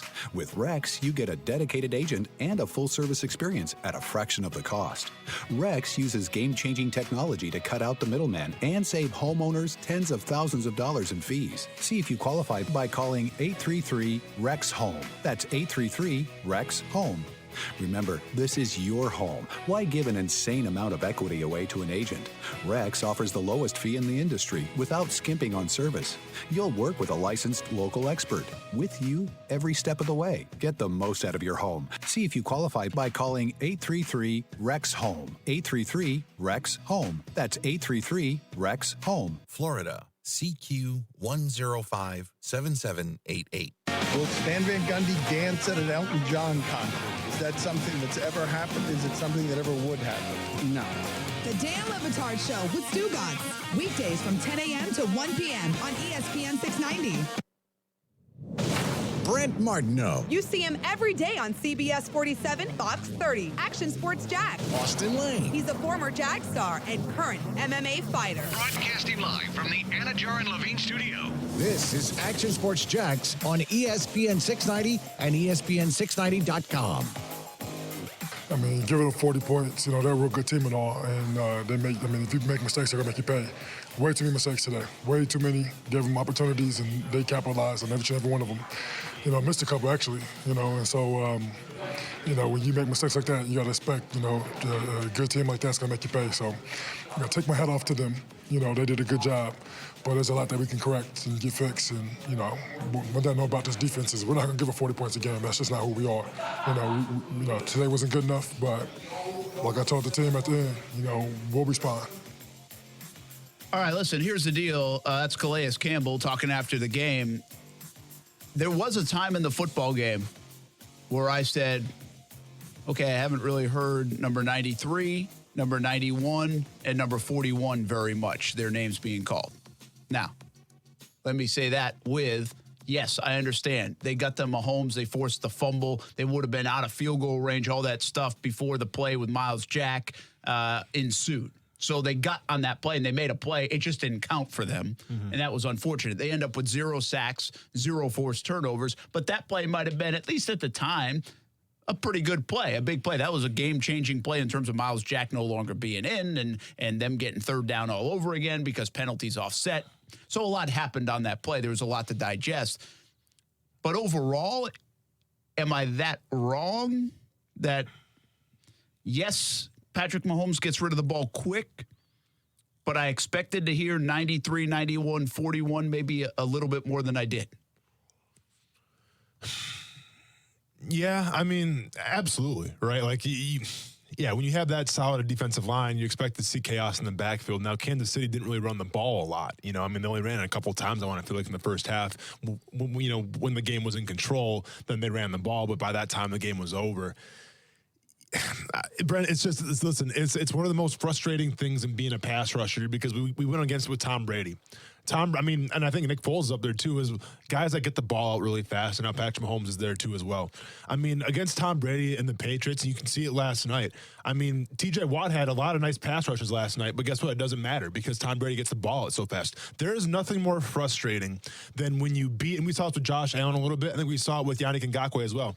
There's nothing more frustrating than beating the tackle straight up. You put a nice move on him, and you're like, all right, I'm in the sweet spot now. Finish the play. Easiest part of the whole thing. And the ball's already out. That's one of the most frustrating plays to be a pass rusher at, when you keep on beating the tackle, but the ball's already out. And that's where it goes hand in hand, Brent, where the secondary has to bail you out a little bit. Whether you're in zone, whether you're in man. If you're in man, play up a little more. Have confidence in your abilities. If you're in zone, make sure you're on the same page. But it goes hand in hand. And what you saw yesterday was the fact that the secondary and the linebackers were not confident in their coverage. Too many guys were getting wide open, and when guys are getting wide open like that, you can put anybody back there at quarterback, and they're getting the ball up in 2 seconds. So yeah, I get what you're saying, where the defensive line should have had more in the stat column with the QB hits and the sacks and everything, but at the same time, the secondary did him zero favors. Marcel Robinson in here as well, along with Brent Martineau, Austin Lane, Coos. I'm going to go balling and falling, okay? Okay. And I want to ask you this, because I won't put them in. But where are the New England Patriots and Antonio Brown on balling and falling? Are they balling, or is it falling? It's absolutely for the Patriots. Are you asking? Yeah, yeah. It's absolutely balling. The whole situation. Well, the Patriots for the game of football, it's probably fallen. For the New England Patriots, it's absolutely balling. I would agree with that. Yeah, because I know. Antonio Brown needs the Patriots a lot more than the Patriots need Antonio Brown. And while Antonio Brown wants to go in these interviews and say, if a team signs me, they're going to sign me by my rules. If you go to the Patriots, you're playing by Belichick's rules, or guess what? It's the highway, and good luck to you. We'll see you later. So from the Patriots' perspective, we saw them last night, and once again, week one overreactions, but the Patriots look good. They look damn good. And if you add Antonio Brown to that mixture now, whether it's going to be, maybe 12, 20 plays a game, because he has to earn that spot. That's the best thing about this. It ain't like Antonio Brown's just going to come in and I think and be that one receiver. Belichick's going to make him earn that. And if he does earn the reps and everything, if he earns the spot, they're only going to be better. Yeah, I think that. I'm kind of torn on this. I don't necessarily. Don't sit on the fence, Marcel. Here we go. Yeah. Well, no, Frank can't stand that. No. I'm not on the fence. I think for the New England Patriots, I mean, obviously it's like you just said, they don't need him, to win. So obviously it's balling for them. Push come to shove, if they decide, we don't really want to deal with you on or off the field in about 6 weeks. All right, you can, go, and we'll just kind of go about our business. But yeah. I think I agree with you in terms of it falling. Maybe not necessarily in the same way, but for the game of football, because I think it sets such a bad precedent. And I think that, unfortunately, between, obviously Le'Veon Bell doing it, not on a grander scale, but with what Antonio Brown is doing, I think we may unfortunately see other players doing this kind of in the future. I mean, look, you might not see it like this. Because this guy's true. Well, he's one of a kind for sure. But I think, and still, I'm all for players. For what you put into this game, you get not even close to anything out of it in return. But at the same time, taking control of, your situation, I feel like there's a way to do it. And I think that, hey, look, if Antonio Brown wasn't one of the best wide receivers in the league, it would be a story, but it wouldn't be this. I mean, he'd be out, gone somewhere. Well, that's true. And I think it's fallen for the league. And if Kuz is here right now, actually, he's coming back. So I want to tie this to my pump your brakes now, because this is kind of right in the wheelhouse. What I was going to do for cruise control, stay in your lane and pump your brakes. And I think this is pump your brakes, Brent, because this is bad for the league and how Antonio Brown went about his business. He basically sabotaged himself on purpose from all things that you're reading. He sabotaged himself on purpose to get released by the Raiders so he could go to a team like the Patriots. And if other players start to take this route and everything like that, because, I mean, it is a copycat league. You're seeing Melvin Gordon sit out right now because Le'Veon Bell did it. They're really good friends. If somebody else takes this Antonio Brown route, I have no idea where the NFL goes from here, but here's a little audio of exactly what transpired with Antonio Brown and the Raiders. Hey, listen, Sam, you mentioned the social media. I will say that Antonio Brown, during the week, actually sought advice from social media consultants on how he can accelerate his release from the Raiders. And this all started with him releasing the letter from Mike Mayock that he was being fined. He put that out on social media, which led to their confrontation. Now, Drew Rosenhaus, the agent on this, said there was a robust market for Antonio Brown. He's not lying. I checked around. There were teams seriously interested. Hey, Russell Wilson was kind of campaigning for him in Seattle because he worked with him in L.A.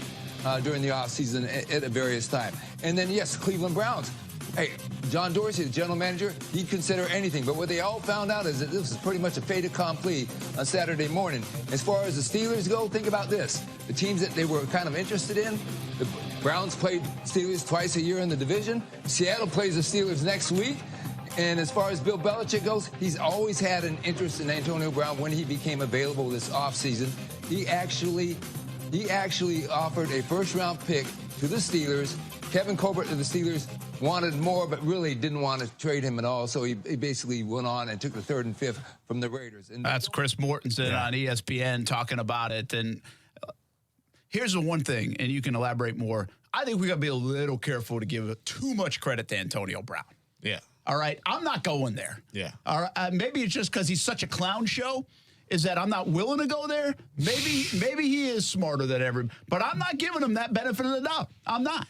I think the guy has lost his mind to a degree, and you got to be careful with that too. And I don't want to say that jokingly or lightheartedly, because I do think there are fellow players on social media in the last few days and last week that have really questioned, is he okay?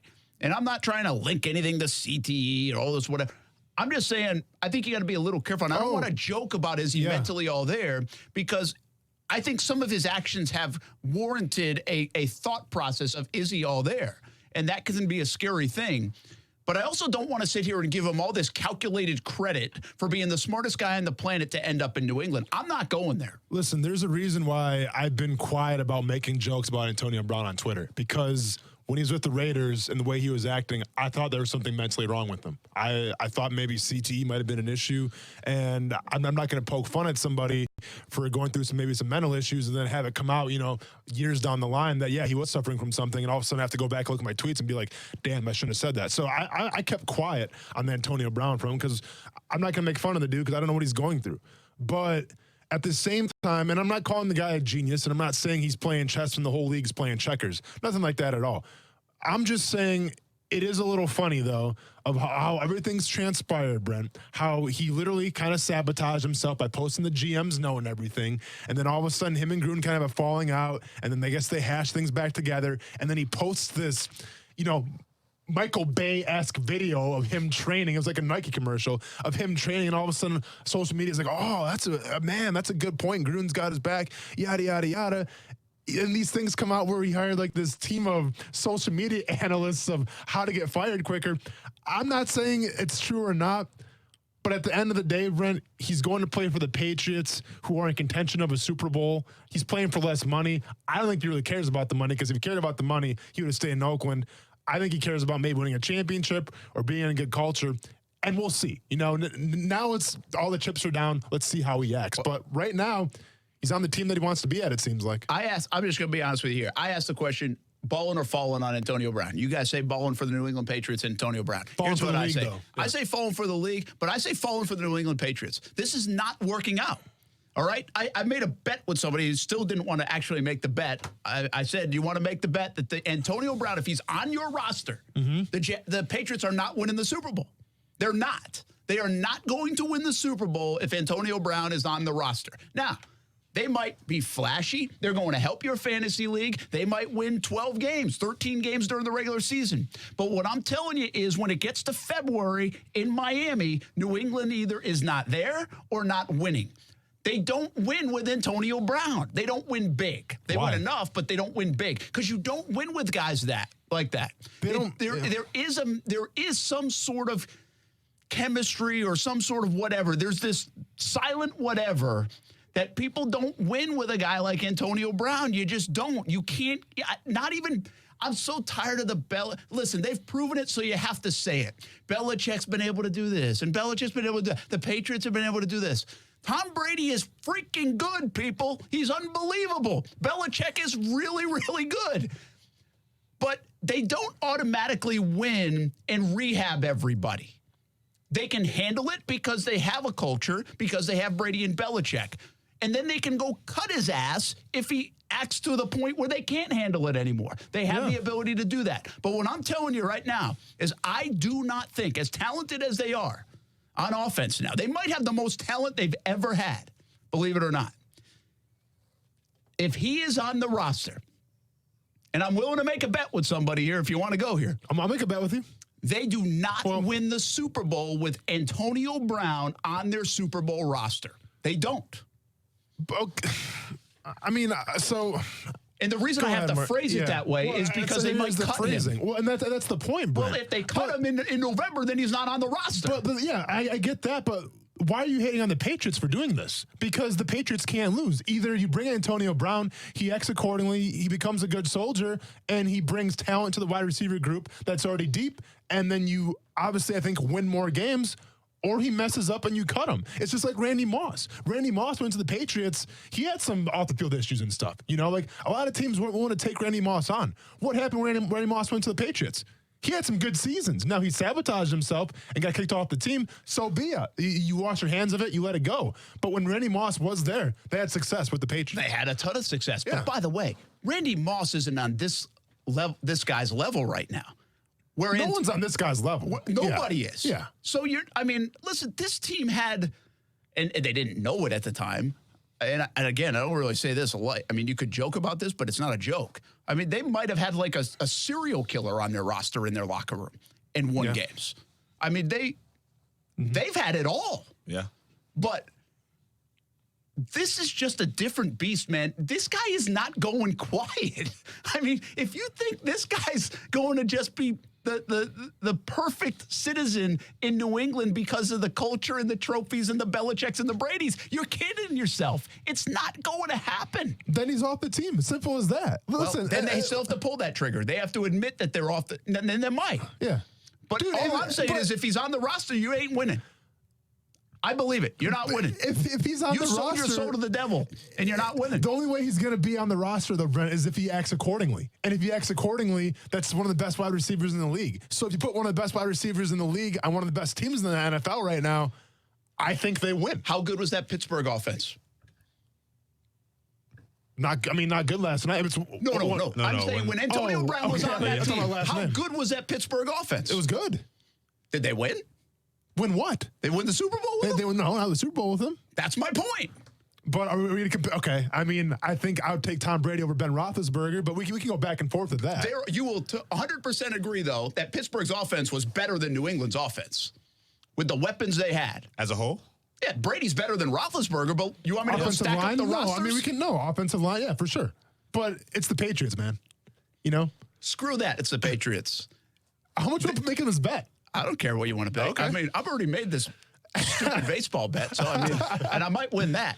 So what happens if Antonio Brown gets thrown off the team? Then it's a push? Well, it's I mean, I don't think the Patriots will win the Super Bowl regardless. I already said they're going to the Super Bowl, so I'm kind of pot committed there. I'll go in on the bet that the Patriots are not winning the Super Bowl. I'll come with you there. Honestly, I don't think they're going to win the Super Bowl either. And to be honest with you, I'm sort of leaning more towards they might not be there. I mean, obviously, with whether they come out with Week 1 and obviously with the talk with Antonio Brown and, of course, the Tom Brady, they're still there. Bill Belichick's there. And I think that they're kind of overplaying their defense last night. Like they say that the Patriots have this really good stacked defense, but we all know that Week 1 tells a lot of tales when it comes to what a team will actually be come down the stretch in November and December. Kuz, you can record it, Kuz, though, because at 4:53 on Monday, the day after the first regular season game, I'm just telling you, the Patriots are not this is not going to work out well for the Patriots. But it's simple, Brent. Either it doesn't work out because Antonio Brown is Antonio Brown, he does his distraction stuff, so they let him go. Big deal. Okay, well, it's still so big deal. Still don't work out. You still spent whatever. What did they sign him to? $9 million bonus. I mean, that doesn't hurt you losing or winning. I'm just saying it's not working out well. Yeah, I mean, okay, but it's like the Josh Gordon thing. Like, you could say bringing Josh Gordon on so far really maybe hasn't been the best idea because he's been suspended and everything like that. You spend the money on him.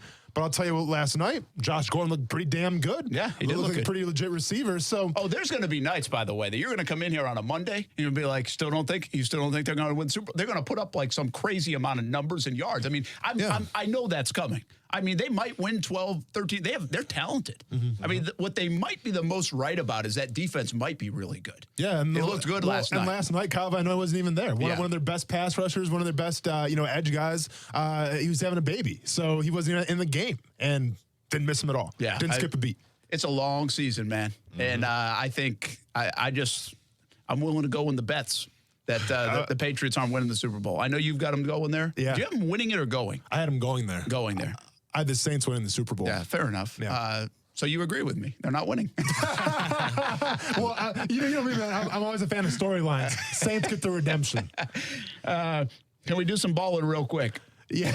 I mean, we just did a whole balling and falling segment on Antonio Brown, but I wanted to phrase it differently because I think there's up for interpretation. Yeah. And again, I agree with you guys on the league stuff. Yeah. This is bad for sports. This is a bad look. You talk about a bad look out on the field yesterday for Jacksonville. This is a bad look for sports. Again, you want player empowerment. This is different than player empowerment. This is foolishness being rewarded.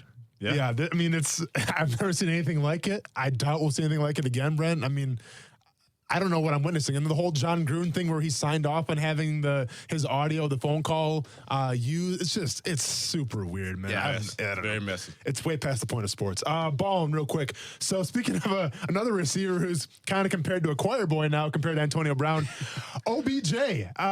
Listen, the Browns didn't look that hot to open the start against the Titans at home, but that didn't stop OBJ from looking like $1 million on Sunday, Brenner. Actually, $350,000 is what he looked like because he was rocking a Richard Mille watch during the game that was estimated to cost around $350,000 wearing it during the game. Yeah, that's kind of a flex. That's kind of a little stun. And the NFL is going to talk to him about it because I guess obviously it violates the uniform policy. And fun fact, Rafa Nadal wore one of those watches last night too when he won. Yeah, $350,000, man. Yeah, you're making too much money when you don't care if you get fined for wearing a $350,000 watch. Can you imagine breaking that thing? Like, hey, this is football. It's a physical sport. It's like me buying a drink. For them. I mean, that's all it is. Yeah, I thought you were getting ready to compare your buy to a $350,000 watch. I'm like, where is this relatively going? speaking, though, in their bank account, it's like that. Yeah, good point. Here's my ballin'. I'm going to stay away from the NFL for this. You could go a lot of different directions. But how about Joe Burrow and LSU, man? I mean, LSU now, that was impressive. Yep. And Burrow's impressive. And if they have a quarterback and an offense with a talented roster, which they always have a talented roster, and now we might be able to talk about things in the SEC West. Yep. Now you might be able to say, hey, Alabama, you might have to earn this thing a little bit more than you've had to earn it in the past. I'll do my phone because it makes no sense to me. Akron has now put in a turnover pencil. Basically what it is, it's a giant... What's the point? Hey, I see we went there. Basically, thanks, Stuart. It's a giant pencil. I don't know why people are just pulling out props like it's Nickelodeon's Family Double Dare, but it's a giant pencil. If you get a turnover, you get it on the sidelines. What it means, I have no idea. Yeah, I'm at a loss for words. Fallen. It's a pencil. The Miami Dolphins have to be fallen. I mean, you can't be that bad in the NFL. You can't lose 59-10, and they might lose like that every week. It's a 15-point spread. That's it. Next week, the Patriots? Throw my house on that right now. Sorry, Steph. We're putting the house on the Patriots. A little fantasy tip, play the Patriots defense on Sunday if you don't have them. We're coming back for another hour of the show. Your thoughts, star 690. We're getting back to the Jags next on ESPN 690. It got me thinking back to my days covering the Giants camp. I remember talking about how hard it was, mostly if it went against the rules, because Strahan and some other players would challenge Coughlin on him. Do you remember those days, though, where teams would get punished? Action Sports Jax, weekdays from 3 to 6 p.m. on ESPN 690. All right, it's time for some straight talk. You wouldn't pay $100 for seats to a baseball game where you can get the same seats for $50. So why pay more on your wireless where you can get the same 4G LTE networks for up to half the cost? For $45 a month, get our unlimited plan with 25 gigs of high-speed data from Straight Talk Wireless. No contract, only at Walmart. Savings may vary. See terms and conditions at straighttalk.com. Welcome back to No Brainer. Gary, I'll take cars and trucks. what's the best way to protect your engine from gum, varnish, and corrosion? Stay Bill 360. Gasoline with ethanol can go bad in as little as blank. 30 days? Using Staybill 360 ethanol treatment year-round is what? Is it a no-brainer? It is! You win peace of mind, Gary! Awesome! Can I have money? Staybill 360. It's a no-brainer. Available where fuel additives are sold. Hey, everybody, this is Brent Martineau. Family, food, and football. Renna's Pizza checks the box on all three. Family owned in Jacksonville for more than 40 years. Fresh ingredients every day. And you're home for football all fall. Watch the games and dine in at Renna's 5 locations. Or let Renna's help with your football get-together. A menu to satisfy the entire family's appetite. There's a Renna's Pizza near you. Marsh Landing, Bay Meadows, Argyle Forest, San Jose, and the newest location in Neptune Beach. Family, food, and football at Renna's Pizza. Broadcasting live from the ESPN 690 Anna Jar and Levine studios. Anna Jar and Levine Accident Attorneys. Call 904-600-4000. That's 904-600-4000. ESPN 690. Jacksonville's home for ESPN Radio. WOKV Jacksonville. Listen live everywhere you go on ESPN690.com. ESPN 690, a Cox Media Group station.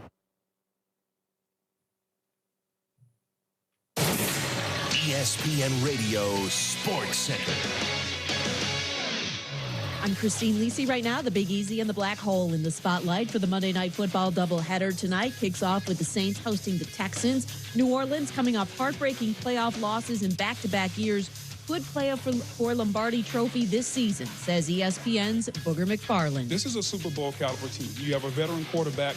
Alvin Kamara is one of the best running backs in the National Football League, and a defense that's tough against the run, and the secondary is getting better. So they're talented. But it's going to be key, especially the way last year ended. They want to get that bad taste out of their mouth. They feel like they were one of the better teams in the National Football League, not just last year, but the year before. But they have nothing to show for it. Thanks, Texans, 7 Eastern, ESPN TV, followed by the Broncos at the Raiders at 10:15 Eastern. More on the games when ESPN's Joe Tessitore joins Will next. Jags quarterback Nick Foles, Colts receiver Devin Funchess each had surgery on a broken clavicle, will be put on IR. The earliest either can return is Week 11. Eagles defensive tackle Malik Jackson set for testing on a significant foot injury to determine if he needs surgery and how much time he might miss. Why pay twice as much for your wireless when you can get the same 4G LTE networks for up to half the cost? For $45 a month, get our unlimited plan with 25 gigs of data from Straight Talk Wireless. Only at Walmart. Savings may vary. See terms and conditions at straighttalk.com. Brent Martineau. You see him every day on CBS 47, Fox 30, Action Sports Jags. Austin Lane. He's a former Jag star and current MMA fighter. Broadcasting live from the Anna Jar and Levine studio. This is Action Sports Jags on ESPN 690 and ESPN690.com. It kind of, it hurt, because I just had a pretty good talk with him before the game. He's a guy that make me feel comfortable when I'm on the field. But, Gardner came in and competed, and did what he was supposed to do. And it's hard to ask for that kind of performance out of a rookie. Definitely game one against Kansas City Chiefs. And to see that he did that, we're just very optimistic about the season. I feel like this is a brotherhood. Well, that's DJ Chark. What a day for the second-year player out of LSU. And that's what you hope to see, right? I mean, everybody said, hey, can we see some growth? Will we see some growth? You thought he was the best receiver. D.D. Westbrook had an unbelievable camp. He did. But you really were impressed with DJ Chark coming out of August. Yeah. And that continues after day one, week one. Yeah, and I was a little hesitant to kind of, pick him as a player to watch for the game just because in the preseason, you didn't really see that much from him, right? So, yeah, I mean, the DJ Chark that we saw yesterday, Brett, was the DJ Chark that at least I saw during training camp, and then that's being that big play kind of threat. He's got the speed, he's got everything like that, and it's good to see guys making progress, right? I mean, I always say you make the most progress in the NFL season 1 to season 2.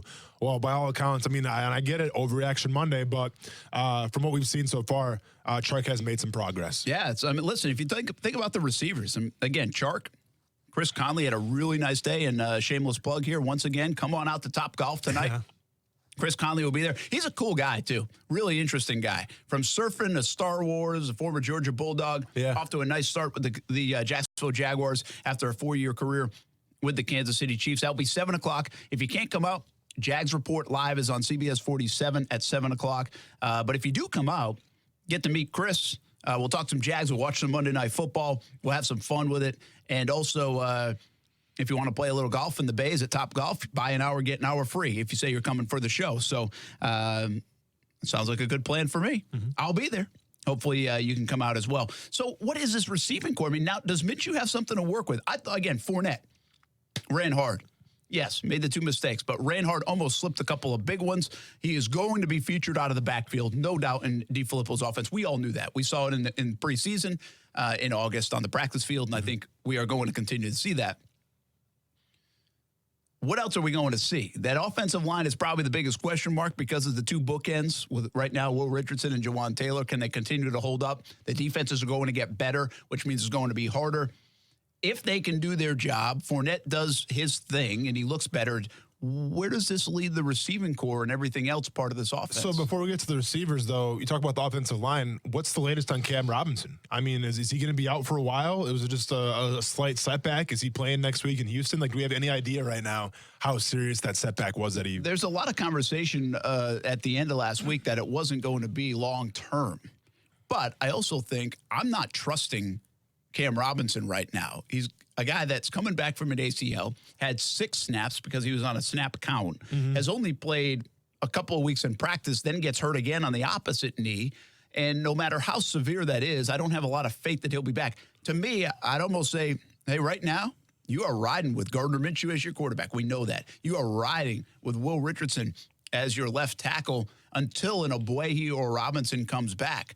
And I would just hope, if I'm a Jags fan and if I'm a Jags coach, that Richardson can hold down to the fort so much and do a nice job that you really don't even – it doesn't matter when those guys come back as long as Richardson stays healthy. That's asking a lot. Well, that begs the question, though, then with A.J. Brent, who didn't have a good first game, kind of got left a little exposed in some plays. I mean, he really stood out to me as a guy who was struggling. Tough matchup. I get it. J.J. Watt's going to be a tough matchup, too. Yep. You know, there's a lot of tough matchups there will be a lot. So, I mean, welcome to the NFL, right? Yeah. Would you feel more comfortable with Cam Robinson coming back maybe as a question mark, but you kind of chip him with a tight end like Swam that kind of did with Richardson a little bit, kind of ease him back into it, and then move Richardson back to guard? Are you more comfortable with that, or are you more comfortable with just leaving Richardson out left tackle and A.J. Cann hopefully gets it together? I don't know where I'm more comfortable, but I've been around this long enough to see what teams have done, especially the Jags have done, and I wonder if they did it with Quincy Williams, and not from an inside perspective, but just from watching it from where we watch it from, that I would make sure the guy's healthy before bringing him back. I respect that, And I'm not talking about 100% healthy, you can't play until then. I'm saying you got to be pretty confident. And there's an idea here, talking to Quincy Williams, that he might have come back too soon. You know, even he tweaked that knee a couple of times. So did he come back too soon? I think the answer is yes, he did come back too soon. If you're tweaking the injury that you had, well, then you're coming back too soon. After a surgery. So it's not a good sign. So, yeah. I mean, I'd rather not see that because I don't want to lose him for the next 6 weeks. You don't want to play that game. Get as healthy as you can, even if it costs you a week or two, and then come back. By the way, one side note, I tweeted this, and I know it's not going to get talked about, but I think it deserves a little bit of attention from a receiver standpoint, is Marquise Lee comes back. That's a fantastic story. Again, you all know probably he's one of my favorite guys on that team. I love the story of Marquise Lee. But coming back from that injury, where doctors that I've asked about that injury said, it's 50-50 you even make it back on the field. Well, this guy is ready for week 1, and he's back on the field. I played, I think, a dozen snaps or so. Sure. He's really a key part of their blocking attack from the wide receiver position. Folks inside that building, whether you believe him or not, will tell you he's one of the best blocking receivers in the game. I mean, I can tell you that from watching film a couple years ago with him. Like, yeah, he looks like he's the real deal because he's a speed, you know, he's a slack guy and everything, but he's also a physical. He's got that mindset. You know, like he has that dog in him, I guess. And that's rare at the wide receiver position to have that dog in you. You know, it's almost one of those jobs. You know, if you're at your job and you do something well and you're like, well, we can't afford to not put you there in your spot you want to be in because you're too good at this and we don't have anybody else that can do it. I feel like that's the case with Marquise Lee sometimes. You know, Marquise Lee, I think, gets miscast because even the other day, he's not really out there running routes, running deep, trying to get loose like a Chark or a Conley. Why? Because he's in helping block because he's really good at it. Yeah. So it's like, it feels like at times they're not using him as this guy that we all envisioned, this second-round pick who can be a burner at times. He's a fantastic athlete, and he hasn't really done that, showcased that on the field. And I think in part, one, they needed him to be a possession kind of guy a couple of years ago and help the team out. And I think the other part of it is he's really good in the running game, and so they don't want to lose that part. He's just too good in that. But I'd like to see them get him in some space and do some things with him other than just block. And this was just kind of getting him back in and easing him in. Yeah. I'm not talking about yesterday, but we'll see where it goes for him in the DiFilippo offense. Trust me, I'm sure he thinks the exact same way you are, because the last thing you want to do is be a wide receiver. Yeah, I mean, I think he does. I think any wide receiver would think that, right, Brent? I mean, like, I understand. As a wide receiver, there's more of just, running routes and catching passes. But at the same time, the last thing you want to do is just block all day, because you know what? They don't post good blocks in the stat column. Well, sorry to say it. I think I did say, I said to him, because I didn't interview him actually after the game, but when he was about done getting dressed and everything, I said, hey, man, that's pretty cool you got back. I mean, feel pretty good to be out there, feel rusty and everything. He's like, I didn't really do anything. Yeah. Because from a receiver perspective, even though he did on 12 plays, probably blocked, I know I saw a couple of blocks, he feels like he didn't really do anything, so it's part of it. It's like I compared it to. I mean, there are people at their jobs that do things they don't really want to do, but it helps the whole thing. But I'll tell you what, man, good on him. Like, I think the last thing you want to hear if your receiver's like, I had like really good blocks, and that's what I do on the team. Like, no, he's not. No. That's not what Marquise Lee does, and he shouldn't think like that. So good for him. Remember what I've said Stay all hungry, along, man. and I think I'll be right on this. This will be a game 9 through 16 watch on Marquise Lee. That's where he'll find himself a little bit. I think this first half of the season, he's going to have to kind of find his way. It's been a long time coming off a pretty severe knee injury, so we'll see what happens. Hey, it's 5 o'clock on a Monday after a Jaguars loss, unfortunately, and hopefully you stayed hydrated enough to maybe, raise a toast of Vita de Louis to a Monday here on ESPN 690.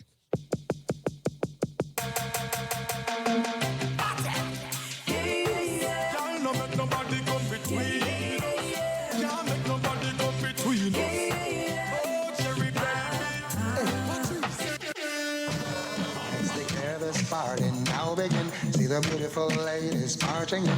There's enough for everyone to win. We're gonna make this party the best thing happening.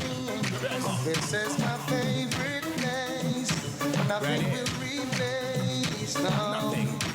Anything goes. Gangsters rolling, half-face smiling. Heads up, think of the rhythm what you're drinking. Anything goes. Hey.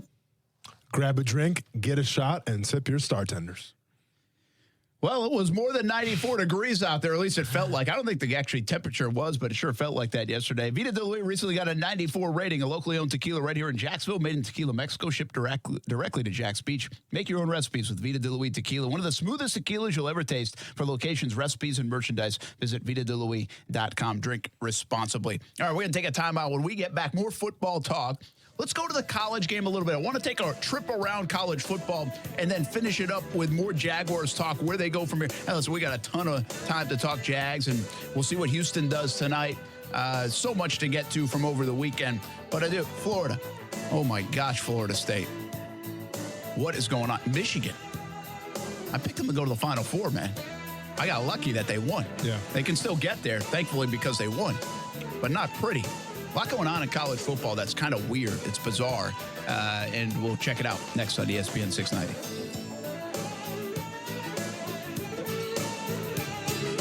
Action Sports Jax with Brent Martineau on ESPN 690 is brought to you by Best Bet Jacksonville and Orange Park. Now, the First Alert forecast on ESPN 690. Mostly clear tonight. Pretty nice. Temperatures will drop into the low to mid 70s. For the First Alert Weather Center, I'm Action News Jax Chief Meteorologist Mike Burrish. Beards Diamonds guarantees you a $500 gift card if they can't beat anybody's price on a GIA certified diamond in North Florida. Shop Beards Diamonds in the St. John's Town Center. Trust, tradition, and quality. A winning combination to feel good about your home. Sometimes it's just that time to replace your roof Or maybe you need to fix your roof after a recent storm. Hey, everybody, it's Brent Martineau of Action Sports Jax. And there are so many roofing companies in the area. But which one can you trust? Let me tell you about my friends at Jack C. Wilson Roofing Company. Trust a family-owned business with owners that grew up right here in Jacksonville. Talk to the owners directly. Get free estimates. And you can trust Jack C. Wilson Roofing to walk you through each step of the process. Tradition? Jack C. Wilson is a name you know. The longest-standing roofing company in Northeast Florida. They have been repairing and replacing asphalt shingle roofs since 1946. How about quality? A roof you will tell your neighbors about. Quality from start to finish, shingle by shingle. You can request a free estimate at jackcwilsonroofing.com. It's the first name in Jacksonville roofing. And make sure you let them know Brent Martineau sent you. That's what sleeping with a CPAP sounds like. If you can't use CPAP, imagine pressing a button and it sounding like this. That's sleeping with Inspire. No mask, no hose, just sleep. Inspire is a sleep apnea treatment that works inside the body with one click of a remote. That's right, just a button. If you have sleep apnea, great sleep awaits at inspiresleep.com. That's inspiresleep.com. Inspire. Sleep apnea innovation. No mask, no hose, just sleep. Talk to your doctor to see if Inspire is right for you and review important safety information at inspiresleep.com. At Action News Jax, we're here for severe. When storms threaten, put your trust in the Action News Jax First Alert Weather Team, led by Chief Meteorologist Mike Burrish, rated the most accurate for the last 13 years. The First Alert Weather Team is the only team of certified meteorologists in the Jacksonville area. And that means we have the most schooling and training to forecast and predict severe weather. And that experience will keep you safe from a storm. Action News Jax First Alert Weather on CBS 47 and Fox 30. Tax problems can be extremely stressful and cause financial devastation. The tax attorneys at J. David Tax Law are right here in Jacksonville to be your personal advocate and resolve your IRS or state sales tax issues. J. David Tax Law focuses on your needs and case outcomes. Don't be fooled by these big out-of-town tax companies that only focus on getting you to sign up and pay without even working with an attorney. At J. David Tax Law, only highly experienced tax attorneys will represent you. Get the help you need with tax debt, payroll taxes, bank levies, wage garnishments, tax liens, and unfiled returns. If you have federal or state sales tax debt, have a sit-down with J. David Tax Law. Never trust your tax situation to anyone you can't walk in and look in the eye. Your first step is a no-cost consultation. Call J. David Tax Law at 904-507-4777, 904-507-4777, or go to jdavidtaxlaw.com. What happens when your alarm system gets triggered? Let's say you're at work and your house is getting broken into. You want the police called, right? Well, that only happens with a Safe Touch security system. You heard me, right? Yes, the law states that if an alarm is not verified, the alarm contractor must call the key holders before calling the police, giving the crooks plenty of time to clean out your home and have an easy getaway. But the Safe Touch two-way communicator verifies the holdup in just seconds, allowing the Safe Touch operators to dispatch emergency authorities in seconds. Also providing valuable information to the authorities. Customers also receive an instant text verification as well as live video of who's in your home. This video can be transferred to the police, giving them a huge advantage in the war on crime. Don't just think you're safe, know you're safe. Get the Safe Touch Advantage now and receive a free color listen and talk camera and just $5 extra for storage. Get the Safe Touch Advantage now at safetouch.com. License number EF233 with approved credit terms and conditions apply.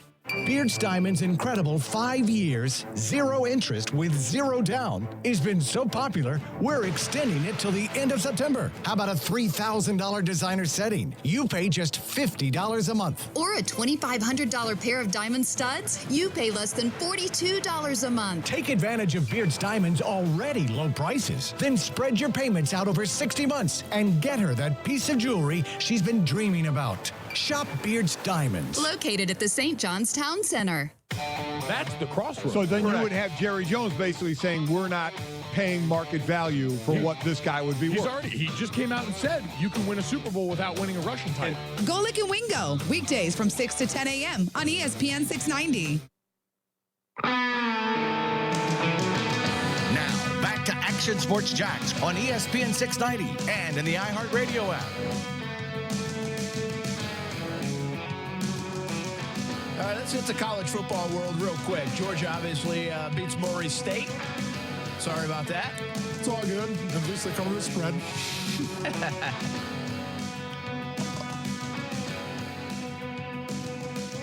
Florida takes care of UT Martin. And, you know, I was calling a high school game, Bartram Trail and Creekside, which we had a lot of fun down there in St. Johns County. So I didn't watch much of the Florida game. I kind of followed along and then went back and read and looked at some stuff. But I think the overall feeling is, okay, they won 25-27. Hey, Kuz, the music's awesome, but thanks, buddy. The Xbox 20 is great. Rob Thomas is the man, but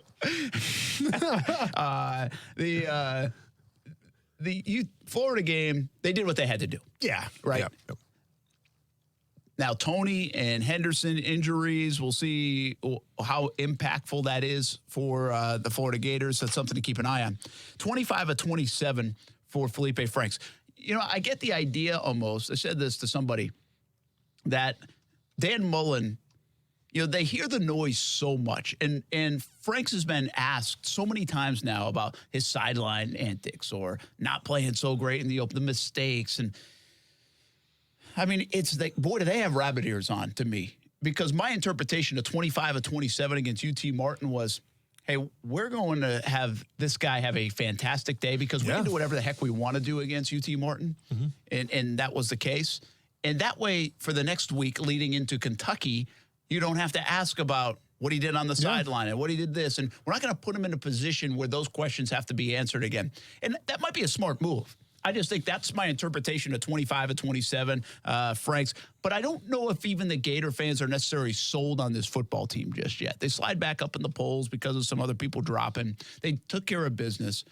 And they're really not going to get that much of a test in the next couple of weeks. You have Kentucky, who just lost their quarterback. You have Tennessee, who is pitiful. And so they should be cruising. You know, really, they should cruise, I think, through 5-0 all the way until they get to Auburn. Auburn at home. And that's going to be the next one. By the way, noontime start for the Tennessee game. They'll tell you about Tennessee, Florida is a noontime start. Think about that.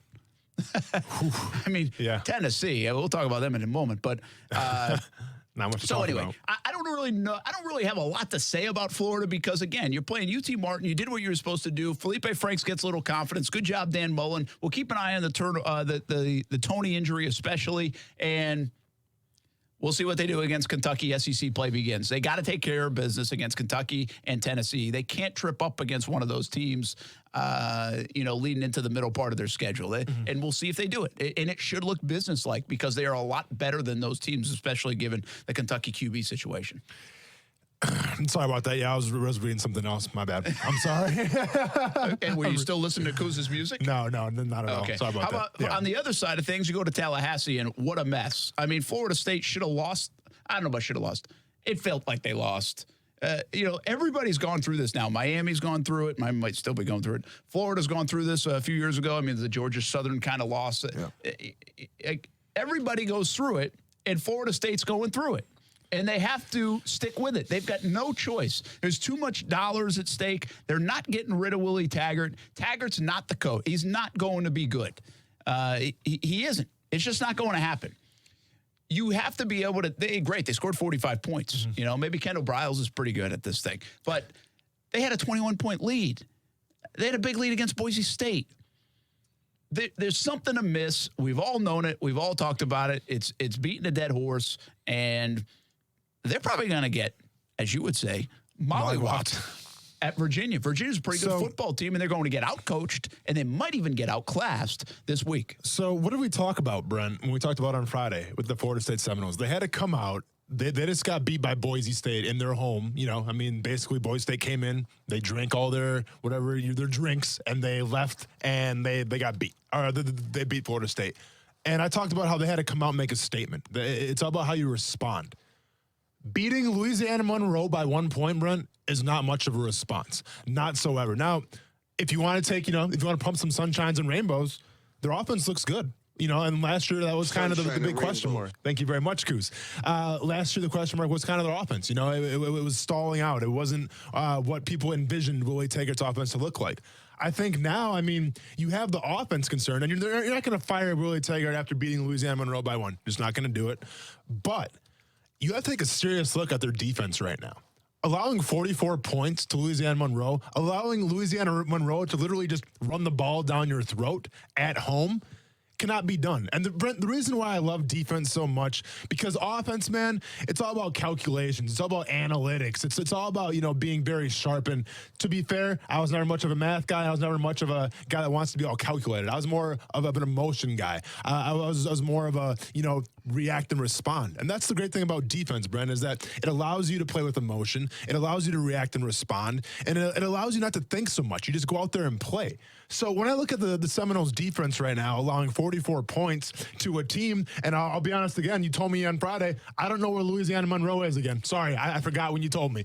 But when you allow them to score 44 points, that falls number one on your culture, but number two on your defense, because the defense should be who you are. You have too many athletes on Florida State. You have too good of a defensive line to allow it to happen to you.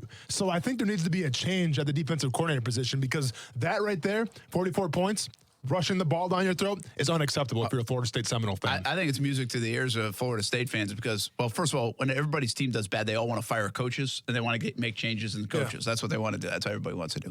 But specifically on the defensive side of the ball for Florida State, I mean, they look lost, and I get the amount of points they've now given up to 600-plus yards, everything you just said, right on the money. It's not going to get better. I mean, I don't know what else to say to Florida State folks, but we kind of just experienced this down the road in Gainesville. Again, I don't wear either hat. So I say we because I watched it. I observed it. Florida was a mess for a couple years there, really a few years. And then they kind of got back to a mess. Muschamp and McElwain, and it was just a bad bridge. You know what why? Because they were bad hires at the end of the day. Now, did they do some things? Well, yeah. But overall, they were bad hires. And when you make the mistake, you're not going to win big. I mean, you have to make the right. I think Dan Mullen's a good hire. I'm still not convinced they're going to win big with Dan Mullen. I mean, but problem with Florida State, Willie Taggart, I'm not even sure they're going to win with Willie Taggart. So that's one of those. And I said it last week on the show. They were due for this. They've had 50 years of football, and they've hardly made a mistake there. They had Bowden for so long. They had Jimbo Fisher, which was the right call.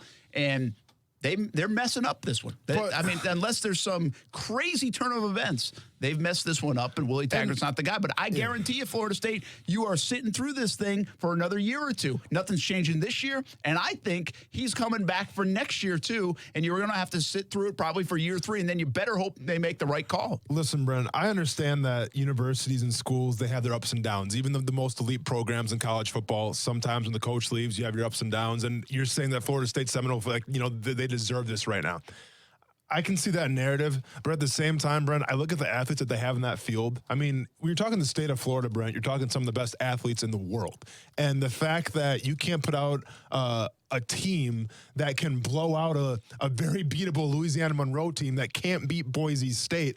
I get it. You want to say the Florida State fans deserve this or whatever, but they don't, because they have way too much talent to do that. If I was a Florida State fan and watching this, dude, I would be disgusted, because it's sickening. You see the Cam Akers, man. Like, Cam Akers, should be in the Heisman talks right now. The dude absolutely tore it up against Louisiana Monroe. And you look at their defense. I mean, they're just too talented to play like they're playing right now. So it's one thing if you deserve it, where you can't bring in the recruits, you can't get the talent, and you just get outmanned and outgunned. But it's another thing when the coaching obviously isn't getting through, especially on defense right now. Yeah, something's not right somewhere along the way. And speaking of not right, Tennessee. Listen, I mean, Tennessee proved that they're bad. They proved that in the opener. Yeah. But to lose to Georgia State. But the way they lost to BYU just adds to it. And they're another one. I mean, they are so far the depths of bad right now.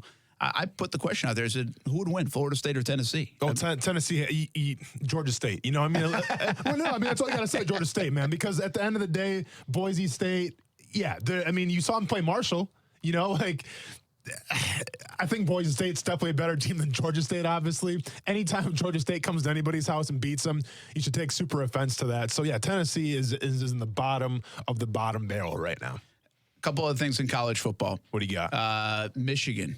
Wow. Hey, listen, don't lose sight. Army's a pretty good football team. They are pretty good. And so, again, this is kind of like the Chiefs and the Jags talk. Don't lose sight that Army is better than – they're not just Army, from a college football standpoint. Mm-hmm. They're pretty good. I mean, they took Oklahoma to overtime. Just Yeah. before you go crazy on one game, they took Oklahoma to overtime. Didn't Oklahoma go to the Final Four last year? But to be fair, Bren, that's a Big 12 defense versus a defense that's been, applauded for being able to stop the run. It's it's a different thing. And Army kind of beat Michigan State at what they're supposed to be the best at, stopping the run. Yeah. So I'm sorry, Michigan. Yeah, they almost. But my point is, they survived. They did. And so it doesn't and they mean celebrated like they won the damn championship. Well, you know why they celebrate a little bit like that? I think is because they know they got away with one. It's like when it's in March Madness. It's when you're a really good team. If you're a 1, 2 seed, 3 seed, 4 seed, and you escape, you didn't play well, and you played the 13 seed, and you're like, we should have beat these guys by 35, and you beat them on a buzzer beater or a missed shot, and you celebrate. You know why? Because you survived. Yeah. And then you might go on a run and play better basketball, win the whole damn thing. And I'm not saying Michigan's going to do that, but I think because you survived, you're like, oof, we should not have won that game, but we did, and maybe that's the one that gets the rest of our season going. I'm not saying that's going to be the case with Michigan. I kind of hope so. I picked them in my Final Four, but I don't know if that'll be the case. For Ohio State, don't worry. Clemson was not even nearly as dominant as I thought they might be. Better because of Texas A&M, or was that more on Clemson? I think a little bit of both. I thought it was gonna be a close game. I was 24-3 late. Yeah, but. I mean, yeah. With Texas A&M, the quarterback play wasn't there, Brent. I mean, you're talking about a guy last year who tore kind of Clemson apart, and for whatever reason didn't really have his head in the game for this one. And Clemson's talented. Make no mistake about it. You got to remember how many guys are replaced on the defensive line. Yeah. It's a complete overhaul of that defensive line, and give it some more time. Watch it come apart. And listen, I hate saying these kind of things because I don't have Clemson going to the college football playoff right now. But if you look at the rest of their schedule, they play Syracuse at Syracuse. Syracuse got mollywopped by a Maryland team who I didn't see coming at all. And now all of a sudden you look at the schedule, unless they play like UNC in the championship game, I think Clemson's got a pretty easy route to get to the college football playoff. They really should really cruise the rest of the way. We'll see what happens with Syracuse. Were they looking ahead, or is Maryland for real? I think the couple of surprises, Maryland, the quarterback, backup quarterback for USC. Now for Maryland. I mean, USC's performance over Stanford, and that QB was fantastic. I think a couple of positive things in college football, maybe surprise things in college football. I thought UCF, the way they handled FAU was a little surprising to me. I thought FAU would be a little bit better in that game. And also Washington loses. I like my man Chris Peterson out west, but they can't be losing that game to Cal. They're the 14th team in the country. More bad news for the Pac-12. University of Miami, too, getting beat again at Chapel Hill, And the kid didn't play bad at quarterback again. No. I mean, of Mac course, Brown, Sam though. Howell's playing pretty well, too, He's for playing UNC. pretty well. And we didn't even bring up, I brought him up in Ballin, but LSU, Texas, that was a fun football game. Yep. And LSU, Eddie O took a lot of heat. Eddie O's got those guys playing really good football. Look out for the Tigers. And shout out to Mel Tucker at Colorado. Yeah, Colorado, man, the Buffs, they're down by a lot at halftime. Mel Tucker must have given a pretty good pep talk because they came out second half firing on all cylinders, beating a ranked Nebraska team in Colorado. Mel Tucker, 2-0 as a head coach at Colorado. They beat one of the darlings, Scott Frost in Nebraska. That's a really good win for Mel Tucker in Colorado. Back to the Jags talk when we come back, and a couple questions on social media from you. We answer them next on ESPN 690. I've said to people, I've said on air, I think the next 5 to 8 years will decide if Jacksonville wants to be Birmingham or if they want to be Charlotte. Shortly after ShotCon took over ownership and said, I want to redevelop the shipyards. The reason he wants to do that is a vibrant downtown, a vibrant sports complex, according to Khan, is something that the team needs to stay viable and sustainable financially. So the shipyards have really kind of started and stopped, but what we have now is one part of that. Action Sports Jax, weekdays from 3 to 6 p.m. on ESPN 690. It's time to chub it up with my favorite wings in the Jacksonville area. Hey, everyone, this is Brent Martineau. You want the best wings in town? Mr. Chubby's Wings is the place to go. 2 locations, one on the west side and one in Fleming Island. I've been to both. Then I called the owner up and said, hey, I like the wings so much, I want to endorse them. It's a true story.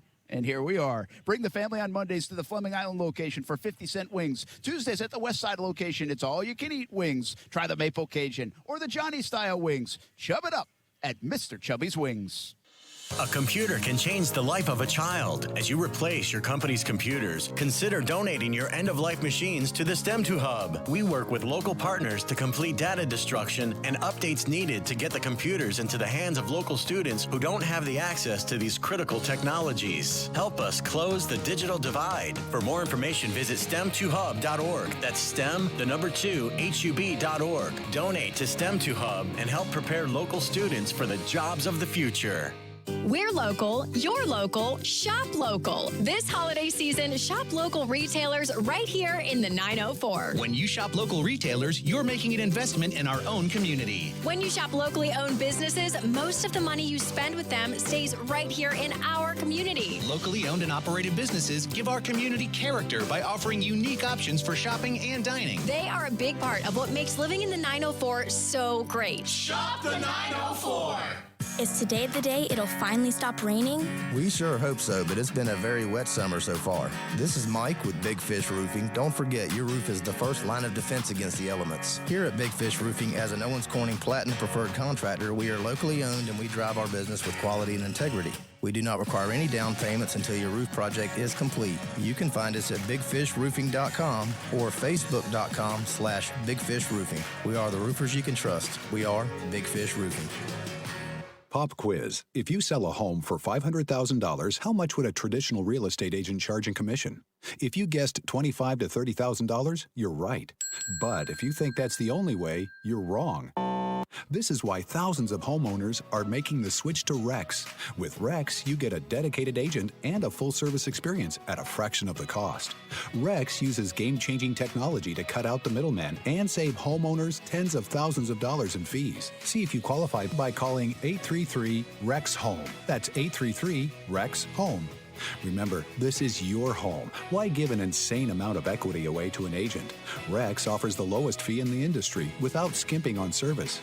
You'll work with a licensed local expert with you every step of the way. Get the most out of your home. See if you qualify by calling 833-REX-HOME. 833-REX-HOME. That's 833-REX-HOME. Florida. CQ 1057788. Beards Diamond's incredible 5 years, 0 interest with 0 down has been so popular, we're extending it till the end of September. Take advantage of Beards Diamond's already low prices. Then spread your payments out over 60 months. Shop Beards Diamonds. Located at the St. John's Town Center. Game of Thrones, the live concert experience, is coming to Jacksonville at Daly's Place on September 20th, and ESPN 690 has your chance to win tickets to the show. So head on over to the contest page at ESPN690.com to enter for your last chance to win a pair of tickets to the Game of Thrones live concert experience. Brent Martineau. You see him every day on CBS 47, Fox 30, Action Sports Jax. Austin Lane. He's a former Jag star and current MMA fighter. Broadcasting live from the Anajar and Levine studio. This is Action Sports Jax on ESPN 690 and ESPN690.com. I wouldn't say it was much so communication. It was they did a good job of attacking our scheme and attacking a couple plays, and I guess we weren't as disciplined and we didn't execute as well as we should have across the board. Like, we was on the sideline and we was talking to each other and stuff, man, and it was none of us really knew how to feel. We were kind of shocked. Nothing against them. We knew they were a good team. We knew they were a great offense, but we thought we would perform better. Well, they did not. Jalen Ramsey kind of owning up to it, kind of saying it how it is. Jaguars defense not good on Sunday against the Kansas City Chiefs in the season opener. Jags are 0-1. They lose 40-26. They lose their starting quarterback. Catch you up on the news of the day if you haven't heard and you're just trying to leave work and head home on a Monday. Surgery today successful for Nick Foles on the collarbone. You said you had a chip on your clavicle? It was like a little chip, like a little fragment off the clavicle. This would have been my junior year at Murray State. And it's not a fun injury, even to get hit. I can't imagine breaking it, but because I think Tyreek Hill he had some issue with it too as well. Yeah. He had to stay in the hospital. I've never heard the word clavicle so much on a Sunday in my life. But it's not a fun injury, especially when you're wearing pads and everything, because even when you take a breath, it's a stinging sensation. It almost like takes your breath away. So next to my list for ankle injury, probably the most painful injury that I ever had. Nick Foles and I live near each other, and we've both broken our collarbones. There you go. Now, that is something you don't get anywhere else. Yeah, exactly. And by the way, basically lives in the same town as him. He says Nick Foles. Yeah, that's cool. By the way, like in Duval County is what Coos means. Yeah. Like that could be if that even 50 minutes away. Yeah. I mean, I think It's probably like Nick 15. might live in St. John's County. I don't know. But anyway, so catching you up, he has surgery. He goes to IR. He's back if he is healthy now. He's eligible to come back. He can go back to practice even a month before he's eligible to play a game with the way the IR rules work now. But he can come back week 11 against the Indianapolis Colts. That means Gardner Minshew's the quarterback through week 10 at the very least. For the Jacksonville Jaguars, and we've discussed it. Can he go 5-4? Can he get them to 5-5 when Nick Foles is eligible to come back with 6 games to go in the season? I think that's something you have to wonder, hope for. 5-5 would be a nice spot. I've always said 2-2 out of the first month of the year would be very good. 3-3 out of the first 6 games, very good, with Nick Foles or not. This is a tough schedule the first 6 games. So 3-3, I think they would be sitting in an okay spot, depending on who they beat in the division and blah, blah, blah, the rest of it. But now we'll see. Can he go 5-4, Minshew? They acquired Josh Dobbs from Pittsburgh Steelers for a 5th-round pick in 2020. They still have a 5th-round pick because of the Dante Fowler trade. They had a couple of them, but they give up a pick for Joshua Dobbs. You don't really like that part of it. No, you didn't not like at going all. after Dobbs. You would have gone after Magoo. Swagoo, Magoo, T-shirts on sale. It's whatever. I mean, I would have gone off a lot of people besides a 3rd-round quarterback a 3rd-string quarterback for a 5th-round pick. I feel like there's better options out there, but hey. They did not. Joshua Dobbs. They get, I don't know the value of this, Austin. I'm not sure because we don't talk about backup quarterbacks that much. It's actually something we didn't really talk about a ton even in the Bortles era. 1, because he never missed a play.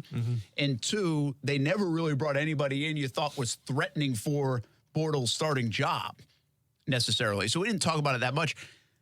And now you get a guy like Dobbs, and I think I saw maybe it was Mortensen or somebody else say, and this makes some sense to me, is that he knows how to handle the backup duties, kind of what goes along with that. He's been around for a couple of years now. Maybe opposite of Magoo that might not have that experience because he's just been a practice squad guy and kind of floated around. I don't know if there's any viability to that. I don't know if it's worth a 5th-round pick for that. But he was drafted in 2017, though. So it's not like he's been in the league for a while to handle the backup response. I get what you're saying. He's a super smart guy, too, which means he comes over here, he can learn an offense. Maybe that helps in case he does have to go in. I don't know. I'm just trying to figure out why they went after Dobbs. I'm not like, wow, yes, they got Joshua Dobbs. Yeah, and when you're talking about like his preseason stats, like nothing to shake a stick at. He doesn't have any ties to John DeFilippo, so that's gone. So listen, I don't know what they see in Joshua Dobbs. Hopefully never have to talk about Joshua Dobbs playing on the field. But like I said, and I understand you're playing for your jobs right now. You're not worried about tomorrow. But at the same time, a 5th-round pick, man, that's a lot. So they must really like the kid because, and listen, I haven't watched a lot of him play, Brent, but just going off his stats and kind of the storyline in Pittsburgh, I don't know.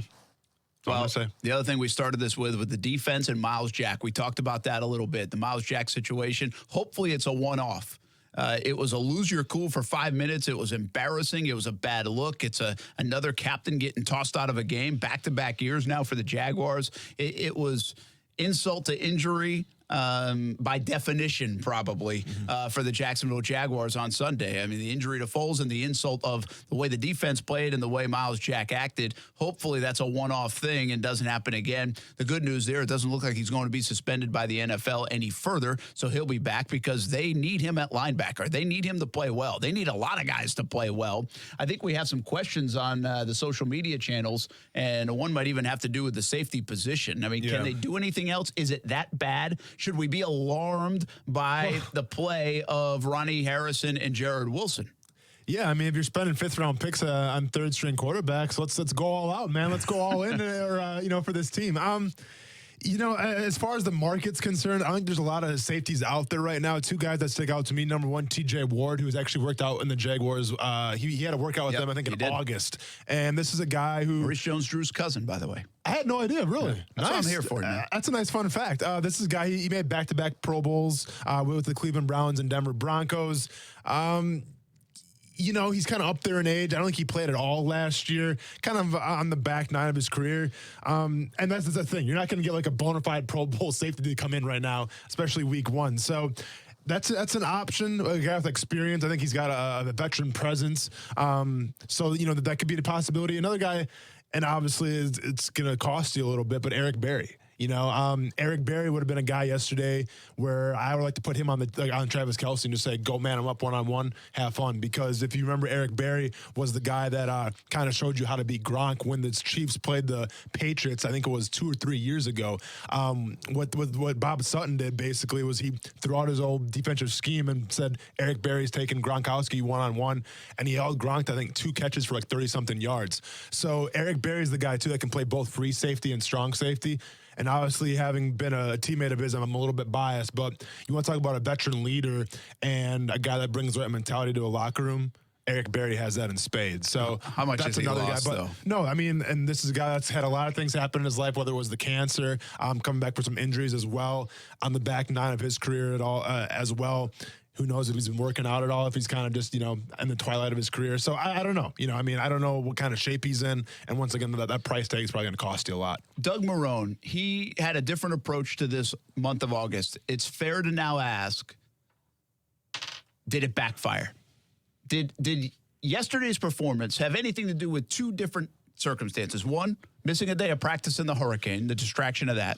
And 2, the month of August where really the starters and this football team played about 20 minutes of game action in the entire preseason. Did it backfire on them? So let's answer the first question. Did it backfire the fact that they missed that Wednesday practice? No, because you had how many days to prepare for Kansas City? I mean, you could have started preparing for them during the preseason game number 3 week. Okay, so to miss 1 day, which I'm sure you made up for Friday, no, that's not the reason why the Jacksonville Jaguars came out and lost this past Sunday. Now, what was the second question, Brent? What was the second statement? Well, did the lack of playing, the approach to the August to the preseason impact? Is it now a fair question? Say that approach backfired, and you can't go back on it. We already discussed that. No, for sure. You can't change it now. You can't make things harder on Wednesday's practice. You can't. No, you're in. You're all in on this approach, but. Did that play out in a bad way on Sunday, or do we need more evidence? First of all, let me say with that approach, Brent, and I'm not going to call anybody out here, but I was on one team. Wasn't Jacksonville, that's all I'm going to say. But I was on one team where the coach decided to maybe pour it on a little more during the season, and that backfired completely. You can't start out calm and then pour it on later. I tell you right now, you're going to lose your locker room. So like I said earlier today, you're pot committed in the way you're treating this team. You got to roll with the punches and hopefully it works out. Now, should they have played more in the preseason? I thought the offense looked pretty good. I thought Nick Foles, when he was in, he had that nice pass. I thought the offense was rolling a little bit. And when Gardner Minshew comes in and is firing on all cylinders, it kind of makes you appreciate the fact that, we were kind of critical of Gardner Minshew playing with the 2s and 3s and 4s. Well, if you would have played him with the 1s in preseason, it begs the question how he would have looked. Whatever the reason is, he looked good against the Chiefs Sunday. But you could have played that defense, Brent, through all 3 of those preseason games, got him 20, 30 reps a pop. It wouldn't have made any difference, I feel like, to the Kansas City Chiefs, because you weren't going to see those Chiefs looks. You weren't going to see that speed. You weren't going to see those kind of plays playing in the preseason, and that's just the way it is. Worth noting, tackling all around the NFL, atrocious week number 1. I mean, you could have seen it in the Jags game. You could see it in the T.Y. Hilton play to score the tying touchdown. I mean, one guy whiffs, one guy misses. I mean, it was all over the place. Bad tackling in the NFL. That's a little bit of early season football. That's not just the approach Marrone took to not play guys and some other teams to do that. That's early season football because you can't hit and tackle and do all that stuff in practice anymore. True. That's more the new CBA, and we've seen that for years and years, but it did look noticeable yesterday, maybe more than other years. Yeah. A lot of missed tackles. Oh, there's a lot of missed tackles, and listen, that's why I'm not ready to jump off the Jaguars bandwagon just yet. I still think their defense has the capabilities to be elite. Obviously, there's some missed tackles yesterday, a lot of busted plays, but it's kind of like I always say with the rookie going into a second year, I think you make the most strides as a football team from your first game going into your second game. So, it'll be cool to see how much they've improved, how much they've learned going into Houston. When we come back, I want you to answer this question. Who did the Jags miss the most yesterday on defense? Tayshaun Gibson, Telvin Smith, or Marcel Darius next on ESPN 690. It's Golick and Wingo. Timmy Kirkchin, our fine Major League Baseball analyst. Aaron Boone, he talked about it, maybe a mercy rule at some point. It makes a little bit of sense now. But I'm worried where we are right now that there are so many blowouts. That's just not healthy for the game. So I know what Boone's talking about here. I don't think it'll get any traction, but I guarantee you somebody's going to ask that question within the Major League Baseball offices. Golick and Wingo, weekday mornings at 6 Eastern on ESPN Radio and ESPN2. What's the fastest way to get behind the wheel of a 2020 Toyota? Toyota Rent-A-Car from my friends over at Arlington Toyota. The 2020 models are now arriving at Arlington Toyota, and Toyota Rent-A-Car is the best way to try it before you buy it. Got a road trip coming up, a long weekend with the girls, or a football getaway maybe? Toyota Rent-A-Car at Arlington Toyota's got you covered with an amazing selection of 2020 Toyotas that are road and rental ready. Everything about renting a Toyota from Arlington Toyota is easy. They've got amazing 2020 models, simple online reservations, and staff that's always eager to help. Gotta tell you, the hardest part's gonna be when it's time to turn your rental back in. These 2020s are sweet. Toyota Rent-A-Car from Arlington Toyota is ready to put you behind the wheel of a 2020 Toyota for your next adventure. Just visit arlingtontoyota.com. That's arlingtontoyota.com and get your online reservation started today. The following message is sponsored by the Florida Department of Business and Professional Regulation, the Florida Association of Broadcasters, and this radio station. Natural disasters can be unexpected and devastating to your home or property. If your home or property is damaged and needs repairs, it's important to use only Florida licensed contractors. Remember to check their references, get everything in writing, and don't pay up front. To verify your contractors are licensed, contact the Florida Department of Business and Professional Regulation online at myfloridalicense.com. That's myfloridalicense.com. Hey, boss, you're not gonna believe this. What now? Remember Frankie, the guy we've been showing the ropes to? Who? You know, our protege. Oh, yeah, Frankie. The next generation of crooks making us proud. Yeah, not so much. Boss, he just got busted. He what? Yup. Cops caught him. He was, Boss, you might want to sit down for this. Uh-oh. Sounds serious. Yeah, they caught him breaking into our warehouse. Oh, the little weasel. Of all the places to break into, he chose our warehouse? You just can't trust anyone these days. Yeah, and he knew we had Safe Touch security monitoring the place with the two-way communicator, the video monitoring. Huh. Serves him right for breaking rule number 1 in the Crooks R Us handbook. Stay away from Safe Touch houses. Yeah. Kids these days. Crooks know to stay away from Safe Touch houses. Hi, I'm Lester Jackson, president of Safe Touch Security System. No one beats our technology or our price. Call Safe Touch today at 888-723-8682 or go to safetouch.com. State license number EF233. Really thinking that he might go to the Clippers just because we weren't hearing anything about the Clippers and real teams move in silence, and Kawhi Leonard isn't. Put it on the poll, Guillermo. Do real G's move in silence? The Dan Le Batard Show with Stu Gunn. Weekdays from 10 a.m. to 1 p.m. on ESPN 690. Hi, I'm Mike Mills from REM, and this is Action Sports Jax. There's never an easy time to play NFL quarterback. That's for sure. But, I feel like I prepared all week, did everything I could. My coach did a great job getting me ready. Nick has done an incredible job, helping me every step of the way. We got a really tight unit and a lot of trust in each other, so all that makes things easier for sure. We got to continue to make more plays to do whatever we got to do to outscore every play. I'll tell you what, the defense was so bad that they're going to be better. They've got to be better. Or maybe we have overblown it. And again, I gave a nod to all the folks that said a few weeks ago, you're overrating the defense. You're overhyping the defense. I disagreed with you, but right now I got to own up and say, maybe you're right. And let's see. I still think they'll be a little better than giving up 40 a game, but maybe you are right. And this defense is overrated. And they do have talent, but they can't play together, or they can't play disciplined, or whatever it is. They can't communicate well. Maybe that is the case. I'm not off the train. You're not off the train. You think they'll still be good. I'm coming with the fans that say, hey, you know what? You guys were overhyping this thing. There's a little bit more evidence of that now the last couple of years. I mean, there's Kansas City, not Kansas City last year, because Kansas City, they did a pretty good job against Kansas City defensively last year, although Kansas City's offense is so good that you do a good job and you still give up 23, 30 points, whatever it might be. But they got crushed in Dallas. The defense was so pitiful against Dallas last year. And there were other times last year where guys were just running open, explosive plays. So now the evidence builds until this defense starts putting together some dominant performances on a consistent basis to say, you know what, maybe we have overhyped this thing. Yeah.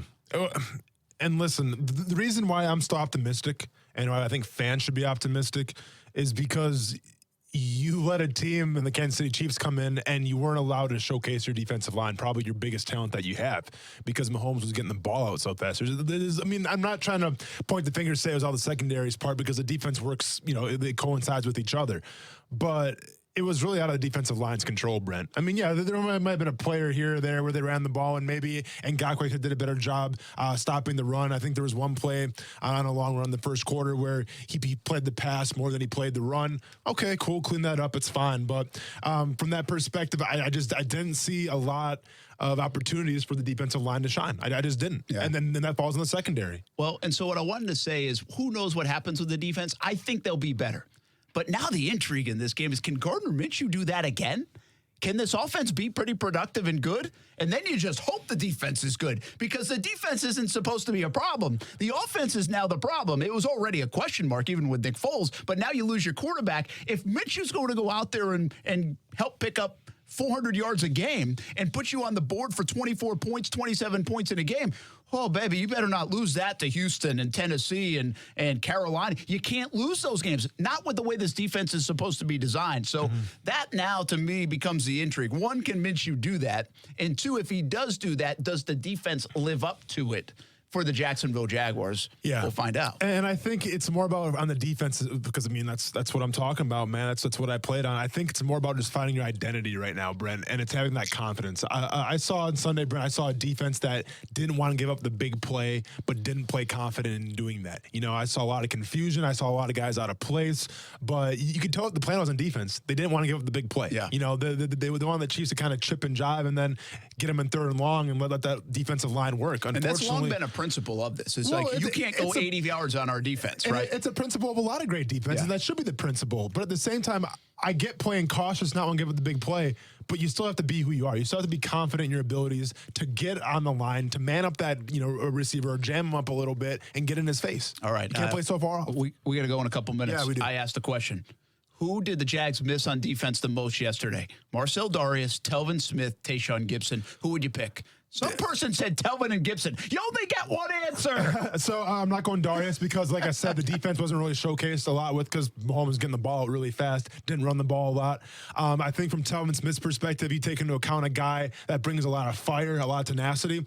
I saw fire and tenacity yesterday from the Jacksonville Jaguars. When Jalen Ramsey, say what you want to say about the hit, I thought it was a clean hit, kind of took Tyreek Hill out a little bit and got in Tyreek Hill's face. I loved it. I absolutely loved that play because that's who Jalen Ramsey is. And he was getting in his face a little bit, and he said, guess what? I'll be right here, come on back and get some more. And unfortunately, Tyreek Hill got hurt. So I get Telvin Smith's perspective of having that fire, but the Jaguars don't need that much more fire. All right, Miles Jack got thrown out for throwing a punch. There's a fine line. So obviously, I think you have to go with answer number 3 there, and Gibson. Tayshaun Gibson, yeah. And then I think you saw it last year. I think it showed up early in that game, right? Well, and then keep in mind from a football player perspective, but also the guy, the leader, either that center fielder that's going to call the coverages, kind of tell the guys where to go and everything like that. Communication, man. You didn't see that. Communication. It's everything, when you blow plays like that, it's really communication. You're not going to get out schemed that much unless you have some communication most of the time. Problems as well. Hey, did you stay in your lane and pump your brakes? Yeah, so I did cruise. I'm sorry, to pump your brakes, the Antonio Brown thing. Yeah. Cruise control really quick. I know we've been making fun of Tennessee a lot. Oh, yeah, thank you, Coos. Go ahead and just. It's a cool story. And it's not like we have 2 minutes to go or anything. But yeah, by all means, play that music. But no, getting back to the story. So, in Tallahassee, there is a Tennessee fan, a Tennessee Vols fan, and unfortunately doesn't come from a lot of money or anything like that. Well, they had School Spirit Day, and basically what you could do was you could wear a T-shirt from any school you wanted to, and kind of celebrate your school spirit, college, or what have you. Well, the kid, being a Tennessee Vols fan, chose to wear a Tennessee shirt.